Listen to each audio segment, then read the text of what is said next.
ಈಗ ಮುಂದಿನ ಟಾಪಿಕ್ ಯಾವುದಂದ್ರೆ ಮುಂಗಡ ಪತ್ರ ಅಂತಕ್ಕಂಥದ್ದು. ನೋಡ್ರಿ ಜಬರ್ದಸ್ತ್ ಟಾಪಿಕ್ ಇದು.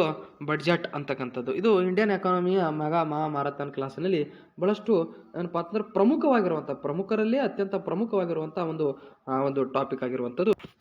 ಈ ಟಾಪಿಕನ್ನು ನಾವು ಆರಂಭದಲ್ಲಿ ಡಿಸ್ಕಷನ್ ಮಾಡ್ಬೋದಾಗಿತ್ತು, ಆದರೆ ಯಾಕೆ ನಾವು ಡಿಸ್ಕಷನ್ ಮಾಡಿಲ್ಲ ಅಂದರೆ ತಮಗೆ GST ಗೊತ್ತಾಗಬೇಕು, ಜೊತೆಗೆ ವ್ಯಾಪಾರ ಅಂದರೆ ಏನು, ಬಂಡವಾಳ ಅಂದರೆ ಏನು, ಹೂಡಿಕೆ ಅಂದರೆ ಏನು, ಆಮೇಲೆ RBI ಬಗ್ಗೆ ಗೊತ್ತಾಗಬೇಕು, ಜೊತೆಗೆ WTO, ಆಮೇಲೆ ಬ್ರಿಕ್ಸು, ಆಮೇಲೆ G7, G20, ಸಾರ್ಕ್ ಎಲ್ಲದರ ಬಗ್ಗೆ ಗೊತ್ತಾಗಲಿ, ಜೊತೆಗೆ ರಾಷ್ಟ್ರೀಯ ಆದಾಯ ಅಂದರೆ ಏನು, ಇದೆಲ್ಲ ಕೂಡ ಗೊತ್ತಾಗಲಿ, ಆಮೇಲೆ ಮುಂಗಡ ಪತ್ರವನ್ನು ಮಾಡಬೇಕು ಕ್ಲಾಸ್ ಅಂತ ಹೇಳ್ಬಿಟ್ಟು ಇದನ್ನು ಲಾಸ್ಟಿಗೆ ಈ ಒಂದು ಸ್ಲೈಡ್ಗಳನ್ನು ತೆಗೆದುಕೊಂಡೆ ಉದ್ದೇಶ. ಓಕೆನಾ?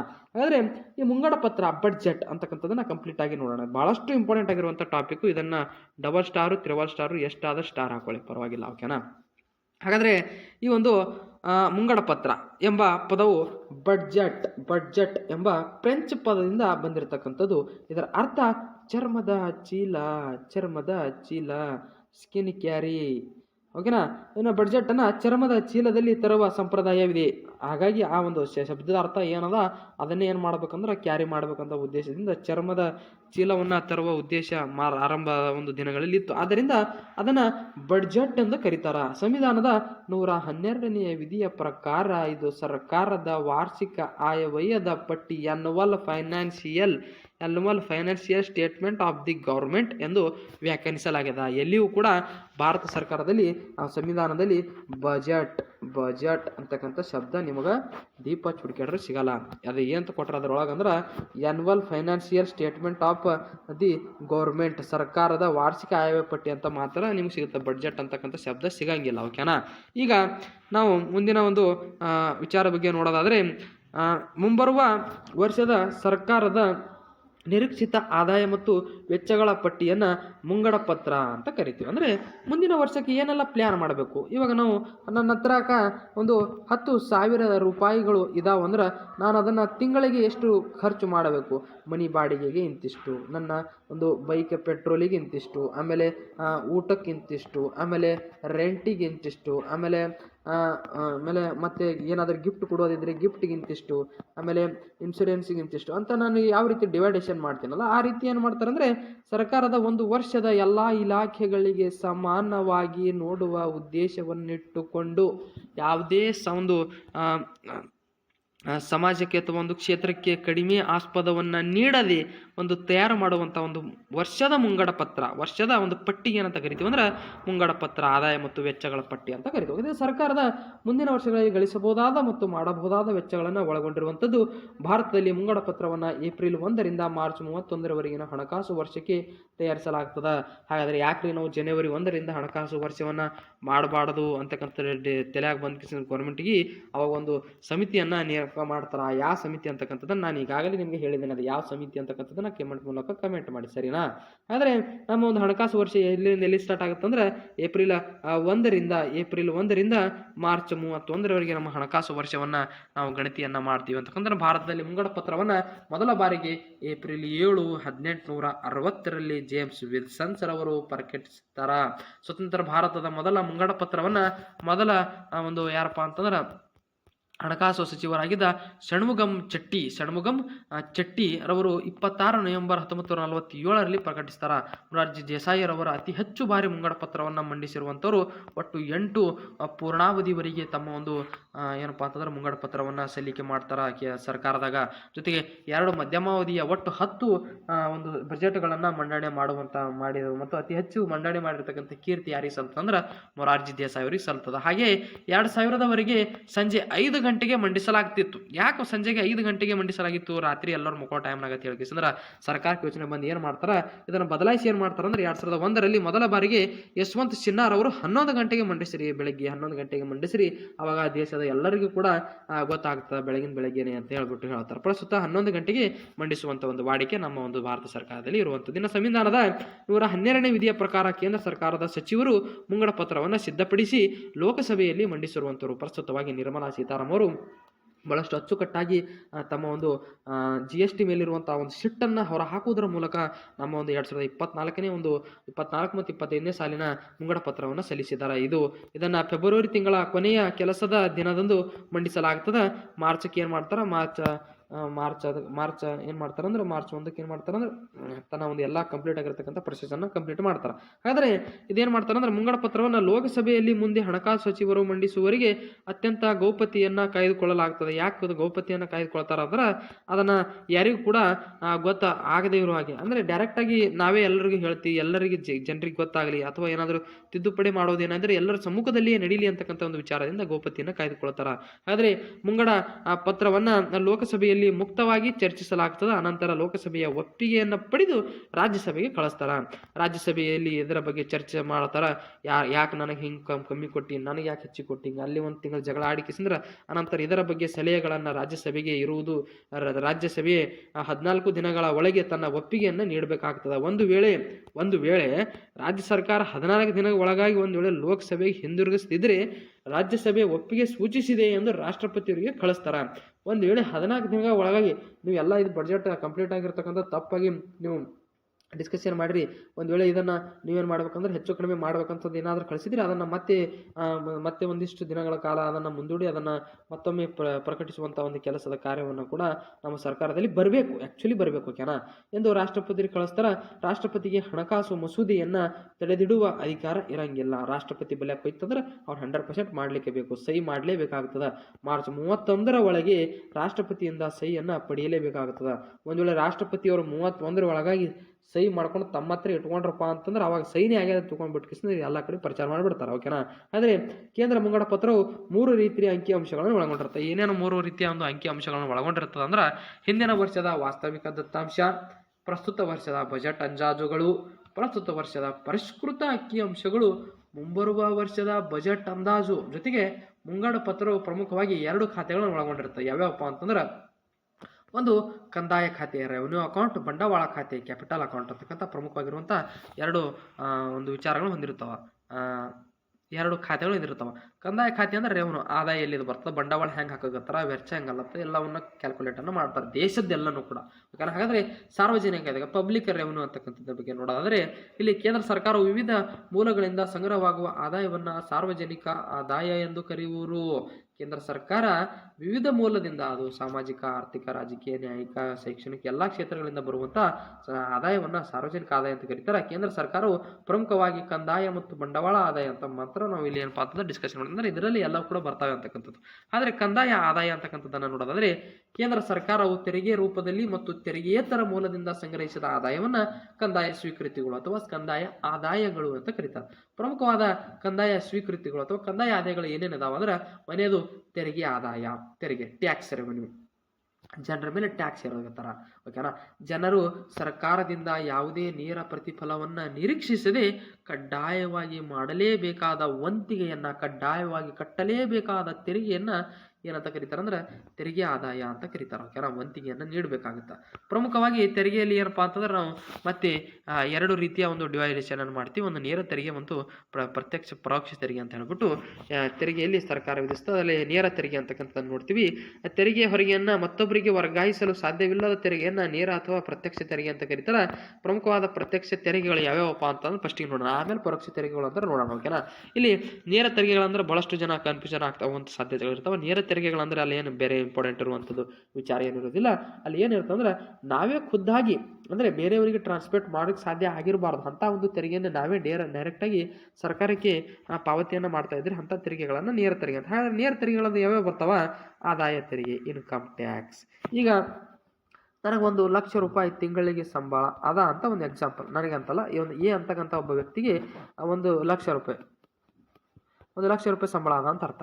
ಇವನು ಸರ್ಕಾರಕ್ಕೆ ಇಂತಿಷ್ಟು ಅಂತ ಹೇಳ್ಬಿಟ್ಟು ತನ್ನ ಒಂದು ಆದಾಯದ ಒಂದು ಸ್ವಲ್ಪ ಭಾಗವನ್ನು ಏನು ಮಾಡಬೇಕಾಗುತ್ತೆ ಅಂದ್ರೆ ಸರ್ಕಾರ ನಿಗದಿ ಎಷ್ಟು ಪಡಿಸಿರ್ತಾ ಅಷ್ಟು ಏನು ಮಾಡಬೇಕಾಗತ್ತೆ ಅಂದ್ರೆ ಇವ ಒಂದು ಸರ್ಕಾರಕ್ಕೆ ಪಾವತಿಯನ್ನು ಮಾಡಬೇಕಾಗುತ್ತೆ. ಒಂದು ವೇಳೆ ಇವ 1 ಕೋಟಿರಷ್ಟು ಆದಾಯವನ್ನು ಹೊಂದಿದ್ದ ಎ ಅಂತಕ್ಕಂಥ ವ್ಯಕ್ತಿ ಅವನೇನು ಮಾಡಬೇಕಾಗ್ತದೆ ಅಂದ್ರೆ ಸರ್ಕಾರಕ್ಕೆ ಅತಿ ಹೆಚ್ಚಿನ ಅಂದರೆ 1 ಲಕ್ಷ ಕಟ್ಟುವಂಥ ಒಬ್ಬ ಎ ಅಂತಕ್ಕಂಥ ವ್ಯಕ್ತಿಗಿಂತಲೂ ಇವನೇನು ಮಾಡ್ಬೇಕಂದ್ರೆ ಜಾಸ್ತಿನೇ ಕಟ್ಟಬೇಕಾಗುತ್ತೆ ಓಕೆನಾ. ಹಾಗಾದರೆ ಒಂದು ಆದಾಯ ಎಷ್ಟು ಇರುತ್ತೋ ಅಷ್ಟು ಏನು ಮಾಡ್ಬೇಕಂದ್ರೆ ಅವರು ಟ್ಯಾಕ್ಸನ್ನು ಕಟ್ಟಬೇಕಾಗುತ್ತೆ. ಆದಾಯ ತೆರಿಗೆಗಳು ವ್ಯಕ್ತಿಗಳು ಮತ್ತು ಹಿಂದೂ ಅವಿಭಕ್ತ ಕುಟುಂಬಗಳ ಮತ್ತು ನೋಂದಣಿಯಾಗದ ಕಂಪನಿಗಳ ಮತ್ತು ಸಂಘಗಳ ಆದಾಯದ ಮೇಲೆ ವಿಧಿಸುವ ತೆರಿಗೆ ಆಗಿರುವಂಥದ್ದು. ನೋಡಿ, ಯಾವುದಾದ್ರ ಮೇಲೆ ಅಂತಕ್ಕಂಥದ್ದನ್ನು ಬಹಳಷ್ಟು ಸೂಕ್ಷ್ಮವಾಗಿ ತಾವು ಗಮನಿಸಬೇಕು. ಜೊತೆಗೆ ನೋಟನ್ನು ಕೂಡ ಮಾಡಿಕೊಳ್ಳಲಿಕ್ಕೆ ಸಾಧ್ಯ ಆಗಿರಬೇಕು. 2.5 ಅಂದರೆ 2.5 ಲಕ್ಷದವರೆಗೆ ಯಾವುದೇ ತೆರಿಗೆಯನ್ನು ಪಾವತಿಸುವಂತಿಲ್ಲ. ನನಗೆ ಒಂದು ವೇಳೆ 2.5 ಲಕ್ಷ ಅಂತಕ್ಕಂಥ ವ್ಯಕ್ತಿಗಿತ್ತಂದ್ರೆ ಅವ ಏನು ಮಾಡ್ಬೇಕಂದ್ರೆ ಯಾವುದೇ ರೀತಿಯ ಒಂದು ಆದಾಯ ಒಂದು ತೆರಿಗೆಯನ್ನು ಅವ ಸರ್ಕಾರಕ್ಕೆ ಕಟ್ಟುವಂತಿಲ್ಲ. ಒಂದು ವೇಳೆ ಅವ 2.5 ಲಕ್ಷಗಿಂತಲೂ 5 ಲಕ್ಷದವರೆಗೆ ಶೇಕಡ ಆದಷ್ಟು ಏನಾದರೂ ಆದಾಯವನ್ನು ಹೊಂದ್ಕೊಳ್ತಾ ಇದ್ದರೆ ಅವನು 5% ಸರ್ಕಾರಕ್ಕೆ ಆದಾಯವನ್ನು ಕಟ್ಟಬೇಕಾಗುತ್ತೆ. 5ರಿಂದ 10ರವರೆಗೆ ಶೇಕಡ 20 ಅಂತಕ್ಕಂಥದ್ದನ್ನು ನಿಗದಿ ಮಾಡಿರ್ತಾರೆ. 10 ಲಕ್ಷಕ್ಕಿಂತ ಹೆಚ್ಚಾದರೆ 30% ತನ್ನ ಒಂದು ಆದಾಯದ 30 ಭಾಗವನ್ನು ಸರ್ಕಾರಕ್ಕೆ ಕಟ್ಟಬೇಕಾಗುತ್ತೆ. ಓಕೆನಾ? ಹಾಗಾದರೆ ಕಂಪನಿ ತೆರಿಗೆ ಅಂತಕ್ಕಂಥದ್ದು ಕೂಡ ಇದು ಕೂಡ ಒಂದು ನೇರ ತೆರಿಗೆ ಅಂತಕ್ಕಂಥದ್ದು ಕಾರ್ಪೊರೇಷನ್ ಟ್ಯಾಕ್ಸ್ ಅಂತ ಕರೀತಾರೆ. ಹಾಗಾದರೆ ಇಲ್ಲಿ ಕಾರ್ಪೊರೇಷನ್ ಟ್ಯಾಕ್ಸ್ ಅಂದರೆ ಏನು? ಉದ್ಯಮ ಸಂಸ್ಥೆಗಳು ಮತ್ತು ಕೂಡು ಬಂಡವಾಳ ಸಂಸ್ಥೆಗಳ ಆದಾಯದ ಮೇಲೆ ವಿಧಿಸುವ ತೆರಿಗೆ ಕಂಪನಿ ತೆರಿಗೆ ಅಥವಾ ಕಾರ್ಪೊರೇಷನ್ ತೆರಿಗೆ. ಅಂದ್ರೆ ಉದ್ಯಮ ಸಂಸ್ಥೆಗಳು ಅತಿ ಹೆಚ್ಚು ಭಾರತ ದೇಶದಲ್ಲಿ ಇವಾಗ ಪ್ರಸ್ತುತವಾಗಿ ಯಾರು ಕಟ್ತಾ ಇದ್ದಾರೆ ಈ ಕಂಪನಿ ತೆರಿಗೆಗಳೇ ಅತಿ ಹೆಚ್ಚಿನ ಆದಾಯವನ್ನು ಕಟ್ತಾ ಇರುವಂಥದ್ದು ಕಾರ್ಪೊರೇಷನ್ ಟ್ಯಾಕ್ಸ್. ಓಕೆನಾ? 2015-16 ಮುಂಗಡ ಪತ್ರದಲ್ಲಿ ಇದನ್ನು ಶೇಕಡ 30ರಿಂದ 25ಕ್ಕೆ ಕಡಿಮೆ ಮಾಡ್ಯಾರ. ಈ ಸದ್ಯಕ್ಕೆ ಕಡಿಮೆ ಆದರೂ ಕೂಡ ಅತಿ ಹೈಯೆಸ್ಟ್ ಇದೆ. ಹೌದು. ಓಕೆನಾ? ಹಾಗಾದರೆ ಕಂಪನಿ ತೆರಿಗೆ ನಂತರ ಸಂಪತ್ತಿನ ಮೇಲಿನ ತೆರಿಗೆ ವೆಲ್ತ್ ಟ್ಯಾಕ್ಸ್ ಅಂತ ಅತಿ ಹೆಚ್ಚು ನಮ್ಮ ಒಂದು ಮನೆ ರೂಪದಲ್ಲಿ ಆಗಿರ್ಬೋದು ಅಥವಾ ಜಮೀನಿನ ರೂಪದಲ್ಲಿ ಸಂಪತ್ತನ್ನು ಇದ್ದರೆ ಅಂತಹ ಸಂದರ್ಭದಲ್ಲಿ ಜನರು ಉದ್ಯಮ ಸಂಸ್ಥೆಗಳ ಆದಾಯ ಮತ್ತು ಮೇಲೆ ವಿಧಿಸುವ ಒಂದು ತೆರಿಗೆಯನ್ನು ಅಂತ ಕರೆದು ಸಂಪತ್ತಿನ ಆದಾಯ ತೆರಿಗೆ ಅಂತ ಕರೀತಾರೆ. ಹಾಗಾದರೆ 2015-16 ಮುಂಗಡ ಪತ್ರದಲ್ಲಿ ಇದನ್ನು ಕಂಪ್ಲೀಟ್ ಆಗಿ ರದ್ದು ಮಾಡ್ರಿ. ಯಾಕಂದ್ರೆ ಸಂಪತ್ತಿನ ತೆರಿಗೆಯನ್ನು ಕೂಡ ಕಟ್ತಾ ಹೋದ್ರೆ ಅವನು ಕಂಪ್ಲೀಟ್ ಆಗಿರುವಂಥ ದಿವಾಳಿ ಆಗುವಂಥ ಒಂದು ಸಾಧ್ಯತೆಗಳು ಇರ್ತವೆ. ಹಾಗಾಗಿ ಸಂಪತ್ತಿನ ತೆರಿಗೆ ಬೇಡ, ಅದನ್ನ ಏನು ಮಾಡ್ರಿ ಅಂದ್ರೆ ಆದಾಯ ತೆರಿಗೆ ಅಂತಕ್ಕಂಥ ಡಿಕ್ಲೇಷನ್ ಮಾಡ್ರಿ ಅಂತ ಹೇಳ್ಬಿಟ್ಟು ಅದನ್ನ ರದ್ದು ಮಾಡಿದ್ದಾರೆ. ಈ ಸದ್ಯಕ್ಕೆ ಇಲ್ಲ ಅದು. ಓಕೆನಾ? 2015-16ರಲ್ಲಿ ಮುಂಗಡ ಪತ್ರದಲ್ಲಿ ರದ್ದು ಮಾಡ್ಯಾರ ಸಂಪತ್ತಿನ ತೆರಿಗೆ. ಓಕೆನಾ? Wealth tax. ಆಸ್ತಿ ಹಕ್ಕುದಾರಿಕೆ ತೆರಿಗೆ ಎಸ್ಟೇಟ್ ಡ್ಯೂಟಿ ಅಂತಕ್ಕಂಥದ್ದು. ಒಬ್ಬ ವ್ಯಕ್ತಿಯ ಮರಣದ ನಂತರ ಆ ಆಸ್ತಿಯನ್ನು ಪಡೆಯುವ ಹಕ್ಕುದಾರರ ಮೇಲೆ ತೆರಿಗೆಯನ್ನು ವಿಧಿಸಲಾಗುತ್ತದೆ. ಇದನ್ನು 1983ರಲ್ಲಿ ರದ್ದುಗೊಳಿಸ್ತಾರೆ. ಯಾಕಂದ್ರೆ ವ್ಯಕ್ತಿ ಇದ್ದಾಗ ವ್ಯಕ್ತಿ ಮೇಲೆ ಬಿಟ್ಟು ಟ್ಯಾಕ್ಸ್ ಹಾಕಬೇಕು. ವ್ಯಕ್ತಿ ಸತ್ತ ನಂತರ ಆ ವ್ಯಕ್ತಿ ಇರುವಂಥ ಆಸ್ತಿಯನ್ನು ಬೇರೆ ಒಂದು ವ್ಯಕ್ತಿಗೆ ಟ್ರಾನ್ಸ್ಪೋರ್ಟ್ ಆಗುವಂಥ ಸಂದರ್ಭದಲ್ಲಿ ಅವನ ಮೇಲೆ ಹಾಕುವಂಥ ಒಂದು ಏನು ತೆರಿಗೆ ಅದಲ್ಲ, ಇದು ಕಂಪ್ಲೀಟ್ ಆಗಿ ಸಂವಿಧಾನಬದ್ಧವಾಗಿಲ್ಲ ಅಂತಕ್ಕಂಥ ಒಂದು ಸರ್ಕಾರಕ್ಕೆ ಯೋಚನೆ ಬಂದ ಸಂದರ್ಭದಲ್ಲಿ ಆಸ್ತಿ ಹಕ್ಕನ್ನು ಕೂಡ ರದ್ದು ಮಾಡ್ರಿ. ಹಾಗಾದರೆ ಯಾವ ರದ್ದುಗಳು ಟ್ಯಾಕ್ಸ್ಗಳು ರದ್ದಾದವು ಅಂದ್ರೆ ಸಂಪತ್ತಿನ ಮೇಲೆ ತೆರಿಗೆ wealth tax and estate duty ಆಸ್ತಿ ಹಕ್ಕುದಾರಿಕೆ ತೆರಿಗೆಗಳನ್ನು ಕಂಪ್ಲೀಟ್ ಆಗಿ ಎರಡೂ ಕೂಡ ರದ್ದು ಮಾಡ್ಯಾರ. ಬಟ್ ನಮ್ಮ ಒಂದು ಎಕ್ಸಾಮ್ನಾಗ ರದ್ದು ಮಾಡಲ್ಲ, ಇವು ಕೂರನ್ನೇ ಹಾಕ್ತಾರ ಅವ್ರು. ಯಾಕಂದ್ರೆ ಯಾವ್ಯಾವ ರದ್ದು ಮಾಡ್ರ ಅಂತ ಕೇಳ್ತಾರ ಅವ್ರು. ಓಕೆನಾ? ಹಾಗಾದ್ರೆ ನಮ್ಮ ಒಂದು ಮುಂದಿನ ಒಂದು ಟ್ಯಾಕ್ಸ್ ಯಾವುದಂದ್ರೆ ಇನ್ನು ನೇರ ತೆರಿಗೆಯಲ್ಲಿ ಪ್ರಮುಖವಾಗಿರುವಂತಹ ಒಂದು ವಿಧ ಯಾವುದು ಅಂದ್ರೆ ಉಡುಗೊರೆ ತೆರಿಗೆ ಗಿಫ್ಟ್ ಟ್ಯಾಕ್ಸ್. ಇದನ್ನ ಉಡುಗೊರೆ ಮತ್ತು ಬಹುಮಾನದ ರೂಪದಲ್ಲಿ ಕೊಡುವ ನಗದು ಅಥವಾ ಆಸ್ತಿಯ ಮೇಲಿನ ವಿಧಿಸುವಂತ ತೆರಿಗೆ. ಇದು ಆಕ್ಚುಲಿ ವಿಧಿಸುವಂತ ತೆರಿಗೆ. ಇದು ಬಹಳಷ್ಟು ಅತಿ ಶ್ರೀಮಂತರ ಮೇಲೆ ವಿಧಿಸುವಂತ ತೆರಿಗೆ ಅಂತ ಕೂಡ ಕರಿಬಹುದು. ಓಕೆನಾ? ಹಾಗಾದ್ರೆ ಬಡ್ಡಿ ತೆರಿಗೆ ಇಂಟ್ರೆಸ್ಟ್ ಟ್ಯಾಕ್ಸ್. ಈ ತೆರಿಗೆಯನ್ನ ಸಾರ್ವಜನಿಕರು ಮತ್ತು ಬ್ಯಾಂಕುಗಳು ಗಳಿಸುವ ನಿವ್ವಳ ಬಡ್ಡಿಯ ಮೇಲೆ ವಿಧಿಸುವಂತ ಒಂದು ತೆರಿಗೆ ಆಗಿರುವುದು. ಅಂದ್ರೆ ಇಂತಿಷ್ಟು ಟ್ಯಾಕ್ಸ್ ಅನ್ನ ಕಟ್ಟುವುದರ ಮೂಲಕ ತಾವು ಸಾರ್ವಜನಿಕರು ಏನ್ ಮಾಡ್ಬೇಕಂದ್ರೆ ಬ್ಯಾಂಕುಗಳು ಮತ್ತು ನಿವ್ವಳ ಬಡ್ಡಿಯ ಮೇಲೆ ಒಂದು ಸರ್ಕಾರಕ್ಕೆ ವಿಧಿಸುವಂತ ಒಂದು ತೆರಿಗೆ ಪ್ರಕಾರ ಆಗಿರುವಂಥದ್ದು. ಆದ್ರೆ ಭತ್ಯೆಗಳ ಮೇಲಿನ ತೆರಿಗೆ ಇದು ಕೂಡ ಒಂದು ನೇರ ತೆರಿಗೆಯ ಪ್ರಮುಖ ಪಾತ್ರ, ಒಂದು ಪ್ರಮುಖ ವಿಧ. ಇದು ಫ್ರಿಂಜ್ ಬೆನಿಫಿಟ್ ಟ್ಯಾಕ್ಸ್ ಅಂತ ಕರೀತಾರೆ. ಅಂದ್ರೆ ಭತ್ಯೆಗಳ ಮೇಲಿನ ತೆರಿಗೆ. ಈ ತೆರಿಗೆಯನ್ನ ಮಾಲೀಕರು ತನ್ನ ಉದ್ಯೋಗಿಗಳಿಗೆ ನೀಡುವ ಸೌಲಭ್ಯದ ಮೇಲೆ ವಿಧಿಸಲಾಗ್ತದೆ. ಅಂದ್ರೆ ಕೊಟ್ಟಿಸ್ಕೊಳ್ಳೋದಂದ್ರೆ ಇದಕ್ಕೆ ಅಂತಾರ ಅವ್ರು. ಯಾಕಂದ್ರೆ ಭತ್ಯೆಗಳ ಮೇಲೆ ತೆರಿಗೆ ಅಂದ್ರೆ ಸೌಲಭ್ಯವನ್ನು ಕೊಡುವುದರೊಂದಿಗೆ ಆ ಉದ್ಯೋಗಿಗಳಿಗೆ ಏನು ಮಾಡೋದ್ರೆ ಸೌಲಭ್ಯದ ಮೇಲೆ ಕೂಡ ತೆರಿಗೆಯನ್ನು ವಿಧಿಸುವಂಥದ್ದು. ಹಾಗಾದ್ರೆ ವೆಚ್ಚದ ತೆರಿಗೆ ಎಕ್ಸ್ಪೆಂಡಿಚರ್ ಟ್ಯಾಕ್ಸ್ ಅಂತ ಕೂಡ ಕರೀತಾರೆ. ಓಕೆನಾ? ಇದನ್ನ ವ್ಯಕ್ತಿಗಳು ಒಂದು ಮಿತಿಗಿಂತ ಹೆಚ್ಚಾಗಿ ಮಾಡಿದ ವೆಚ್ಚದ ಮೇಲೆ ಏನಪ್ಪಾ ಅಂತ ವಿಧಿಸತ್ತ. ಯಾಕಪ್ಪ ಹೆಚ್ಚಿಗೆ ಯಾಕೆ ವೆಚ್ಚ ಮಾಡ್ತೀನಿ, ನಿನ್ನ ಜೀವನಕ್ಕೆ ಎಷ್ಟು ಬೇಕು ಅಷ್ಟು ಮಾಡಬೇಕು, ನೀವು ಹೆಚ್ಚಿಗೆ ಮಾಡಿದ್ರೆ ಟ್ಯಾಕ್ಸ್ ಕಟ್ಟಬೇಕಾಗುತ್ತೆ. ಓಕೆನಾ? ಹಾಗಾದ್ರೆ ಬ್ಯಾಂಕ್ ನಗದು ವ್ಯವಹಾರದ ತೆರಿಗೆ. ಬ್ಯಾಂಕ್ನ ಒಂದು ನಗದು ವ್ಯವಹಾರ ತೆರಿಗೆ ವ್ಯಕ್ತಿಗಳು ತಮ್ಮ ಖಾತೆಯಿಂದ ದಿನ ಒಂದಕ್ಕೆ 25,000ಕ್ಕಿಂತ ಮತ್ತು ಸಂಸ್ಥೆಯು 1,00,000ಕ್ಕೆ ಹೆಚ್ಚಿನ ಮೊತ್ತವನ್ನು ಹಿಂಪಡೆದರೆ 0.01% ದರದ ತೆರಿಗೆಯನ್ನು ವಿಧಿಸಲಾಗುತ್ತದೆ. ಇದನ್ನ ಪ್ರಸ್ತುತ ಏನ್ ಮಾಡ್ರೆ ರದ್ದುಗೊಳಿಸ್ತಾರೆ. ಯಾಕೆ ರದ್ದುಗೊಳಿಸ್ಯಾರ ಅಂದ್ರೆ ಇವಾಗ ಸಾಮಾನ್ಯವಾಗಿರುವಂತಹ ಒಂದು ಸೇವಿಂಗ್ ಅಕೌಂಟ್ನಲ್ಲಿಯೂ ಕೂಡ ಇದನ್ನು ಅಳವಡಿಕೆ ಮಾಡೋದ್ರಿಂದ ಮತ್ತು ಚಾಲ್ತಿ ಖಾತೆಯಲ್ಲಿ ಅಳವಡಿಕೆ ಮಾಡೋದ್ರಿಂದ ಇದನ್ನು ಕಂಪ್ಲೀಟ್ ಆಗಿ ರದ್ದು ಮಾಡುವಂಥ ಒಂದು ವ್ಯವಸ್ಥೆಯನ್ನು ಮಾಡಿದ್ದಾರೆ. ಯಾಕಂದ್ರೆ ಇದು ಬಹಳಷ್ಟು ಬ್ಯಾಂಕಿನ ಒಂದು ವ್ಯವಹಾರದಾರರಿಗೆ ಬಹಳಷ್ಟು ತೊಂದರೆಯನ್ನು ಉಂಟು ಮಾಡುತ್ತೆ. ಜೊತೆಗೆ ಬ್ಯಾಂಕಿನ ಒಂದು ಗ್ರಾಹಕರಿಗೆ ಇದು ಮುಂದೆ ಒಂದು ನಗದು ಹಣವನ್ನು ಕಡಿಮೆ ಮೊತ್ತದಲ್ಲಿ ಟ್ರಾನ್ಸ್ಪೋರ್ಟ್ ಮಾಡಿಕೊಳ್ಳಲಿಕ್ಕೆ ಮತ್ತು ಅತ್ಯಂತ ಹೆಚ್ಚಿನ ಅವಶ್ಯಕತೆ ಇರುವಂಥ ಸಂದರ್ಭದಲ್ಲಿ ಬಹಳಷ್ಟು ತೊಡಕಾಗಿ ಉಂಟಾಗುತ್ತದೆ. ಹಾಗಾಗಿ ಇದನ್ನು ಕಂಪ್ಲೀಟ್ ಆಗಿ ರದ್ದನ್ನು ಮಾಡಿರ್ತಾರೆ. ಹಾಗಾದರೆ ಷೇರು ವ್ಯವಹಾರ ತೆರಿಗೆ. ಷೇರು ವ್ಯವಹಾರ ತೆರಿಗೆ. ಈ ತೆರಿಗೆಯನ್ನು ಷೇರು ಮಾರುಕಟ್ಟೆಯಲ್ಲಿ ವ್ಯವಹರಿಸಲಾಗುವ ಷೇರುಗಳ ಮತ್ತು ಭದ್ರತೆಗಳ ಮೇಲೆ ವಿಧಿಸುವಂತಹ ಒಂದು ಟ್ಯಾಕ್ಸ್ ಆಗಿರುವಂಥದ್ದು. ಇನ್ನು ಪರೋಕ್ಷ ತೆರಿಗೆಗಳ ಬಗ್ಗೆ ನೋಡೋಣ. ಈಗ ನಾವು ಒಟ್ಟು 10 ರೀತಿಯ ನೇರ ತೆರಿಗೆಗಳನ್ನು ನೋಡಿದ್ವಿ. ಇವಾಗ 10 ರೀತಿಯ ನೇರ ತೆರಿಗೆಗಳ ನಂತರ ಪರೋಕ್ಷ ತೆರಿಗೆ ಅಂದರೆ ಇಂಡೈರೆಕ್ಟ್ ಟ್ಯಾಕ್ಸ್ಗಳನ್ನು ನೋಡ್ತಾ ಹೋಗೋಣ. ಇವಾಗ ಇವೆಷ್ಟಿದಾವೆ ಅಂತಕ್ಕಂಥದ್ದು ನೋಡೋಣ. ಓಕೆನಾ. ಸರಕು ಮತ್ತು ಸೇವೆಗಳ ಮೇಲೆ ವಿಧಿಸುವ ತೆರಿಗೆಗಳನ್ನು ಪರೋಕ್ಷ ತೆರಿಗೆಗಳು ಎಂದು ಕರೀತೇವೆ. ಹಾಗಾದರೆ ಅಥವಾ ಏನಂತ ಕರಿತೀವಿ, ತೆರಿಗೆಯ ಭಾರವನ್ನು ವರ್ಗಾಯಿಸಲು ಸಾಧ್ಯವಿರುವ ತೆರಿಗೆಗಳನ್ನು ಪರೋಕ್ಷ ತೆರಿಗೆಗಳು ಎಂದು ಕೂಡ ಕರೀತೇವೆ. ಅಂದರೆ ಪ್ರಮುಖವಾದ ತೆರಿಗೆಗಳು ಯಾವ್ಯಾವ ಅಂತ ನೋಡೋಣ. ಅವಾಗ ನಾವು ಪರೋಕ್ಷ ತೆರಿಗೆಗಳು ಏನು ಅಂತಕ್ಕಂಥದ್ದು ನಮ್ಗೆ ಕಂಪ್ಲೀಟ್ ಆಗಿ ಗೊತ್ತಾಗ್ತದೆ. ಓಕೆನಾ. ಹಾಗಾದರೆ ಕೇಂದ್ರ ಅಬಕಾರಿ ಸುಂಕಗಳು, ಯೂನಿಯನ್ ಎಕ್ಸೈಸ್ ಡ್ಯೂಟೀಸ್, ದೇಶದಲ್ಲಿ ಉತ್ಪಾದನೆಯಾಗುವ ಸರಕುಗಳ ಮೇಲೆ ವಿಧಿಸುವ ತೆರಿಗೆಯನ್ನು ಅಬಕಾರಿ ಸುಂಕಗಳು ಅಂತ ಕರಿತೀವಿ. ಉದಾಹರಣೆ ಸಕ್ಕರೆ, ಟೀ, ಕಾಫಿ, ಪೆಟ್ರೋಲ್, ಸಿಮೆಂಟ್ ಇತ್ಯಾದಿ. 2015-16 ಮುಂಗಡ ಪತ್ರದಲ್ಲಿ ಕೇಂದ್ರ ಅಬಕಾರಿ ಸುಂಕಗಳ ದರವನ್ನು 30% 25% ಕಡಿಮೆ ಮಾಡ್ರಿ. ಯಾಕಂದ್ರೆ ಇವೆಲ್ಲವೂ ಕೂಡ ದಿನ ಉಪಯೋಗಿ ಆಗಿರುವಂತಹ ಒಂದು ವಸ್ತುಗಳು. ಇವು ಕೂಡ ಇಲ್ಲದೆ ಹೋದರೆ ನಾವು ಯಾವುದೇ ರೀತಿಯ ಉದ್ಯಮ ಆಗಿರ್ಬೋದು, ಜೀವನವಾಗಿ ನಡೆಸಲಿಕ್ಕೆ ಸಾಧ್ಯ ಆಗೋದಿಲ್ಲ. ಅಂತ ಸಂದರ್ಭದಲ್ಲಿ ಇವರೇ ಒಂದು ಹೆಚ್ಚಿನ ಟ್ಯಾಕ್ಸ್ ಅನ್ನು ಕಟ್ತಾ ಹೋದರೆ ಜೀವನ ಮತ್ತು ಆದಾಯ, ಉದ್ಯೋಗ ಅಂತಕ್ಕಂಥ ಎಲ್ಲ ವಿಚಾರವನ್ನು ಗಮನಿಸಬೇಕಾಗಿರೋ ಉದ್ದೇಶದಿಂದ 2015 ಮತ್ತು 16ರಲ್ಲಿ ಏನು ಮಾಡ್ತಾರೆ ಅಂದ್ರೆ 30-25% ಇದನ್ನು ಕಂಪ್ಲೀಟ್ ಆಗಿ ಕಡಿಮೆಯನ್ನು ಮಾಡ್ತಾ ಹೋಗ್ತಾರೆ. ಹಾಗಾದರೆ ಕೇಂದ್ರ ಅಬಕಾರಿ ಸುಂಕ ಈ ಸದ್ಯಕ್ಕೆ ಎಷ್ಟಿದೆ ಅಂದರೆ ಪ್ರೆಸೆಂಟ್ ಆಗಿ 27 ಇದೆ ಅಂತಕ್ಕಂಥದ್ದು ತಮಗೆ ಗೊತ್ತಿರಲಿ. 27 ಇದೆ ಅಂತಕ್ಕಂಥದ್ದು. ಓಕೆನಾ. ಹಾಗಾದರೆ ನಮ್ಮ ಒಂದು ಮುಂದಿನ ಒಂದು ಪರೋಕ್ಷ ತೆರಿಗೆ ಯಾವುದಂದ್ರೆ ಆಮದು ರಫ್ತು ಸುಂಕಗಳು, ಕಸ್ಟಮ್ಸ್ ಡ್ಯೂಟೀಸ್. ಆಮದು ರಫ್ತು ಸುಂಕಗಳು ಮೇಲೆ ವಿಧಿಸುವ ಒಂದು ತೆರಿಗೆ ಆಗಿರುವಂಥದ್ದು. ಇವುಗಳಲ್ಲಿ ಆಮದು ಸುಂಕಗಳು ಪ್ರಮುಖವಾಗಿದ್ದಾವೆ. ಯಾಕೆ ಆಮದು ಸುಂಕಗಳೇ ಪ್ರಮುಖ ಆಗಿರ್ತಾವಪ್ಪ ಅಂತಂದ್ರೆ, ಆಮದು ಸುಂಕಗಳು ನಮ್ಮ ಒಂದು ದೇಶಕ್ಕೆ ಅಥವಾ ಒಂದು ಬೇರೆ ಒಂದು ದೇಶಕ್ಕೆ ನಾವು ಅಲ್ಲಿಂದ ಆಮದನ್ನು ಮಾಡಿಕೊಂಡಂಥ ಸಂದರ್ಭದಲ್ಲಿ ಅದಕ್ಕೆ ವಿಧಿಸುವಂಥ ಒಂದು ಏನು ಟ್ಯಾಕ್ಸ್ ಇರ್ತದ, ಅದು ನಮ್ಮ ಒಂದು ದೇಶದ ಜನರಲ್ಲಿ ಹಂಚಿಕೆ ಆಗ್ತಾ ಹೋಗ್ತದೆ. ಪರೋಕ್ಷವಾಗಿ ಬೇರೆದವರು ಕಟ್ತಾ ಹೋಗ್ತಾರೆ. ಅದು ಯಾವ ರೀತಿ ಆಗ್ತದೆ ಅಂದ್ರೆ, ಒಂದು ಎಕ್ಸಾಂಪಲ್ ನಿಮಗೆ ಹೇಳ್ಬೇಕಂದ್ರೆ, ಇವಾಗ ಒಬ್ಬರು ಏನು ಮಾಡ್ತಾರೆ, ಒಂದು ದೊಡ್ಡ ಒಂದು ಉದ್ಯಮ ಇರ್ತದೆ. ಅಲ್ಲಿ ಏನಾಗ್ತಂದ್ರೆ ಕುರ್ಕುರೆ ಪಾಕೆಟ್ಗಳು ತಯಾರಾಗ್ತಾವಂತ ಅನ್ಕೊಳ್ಳಿ.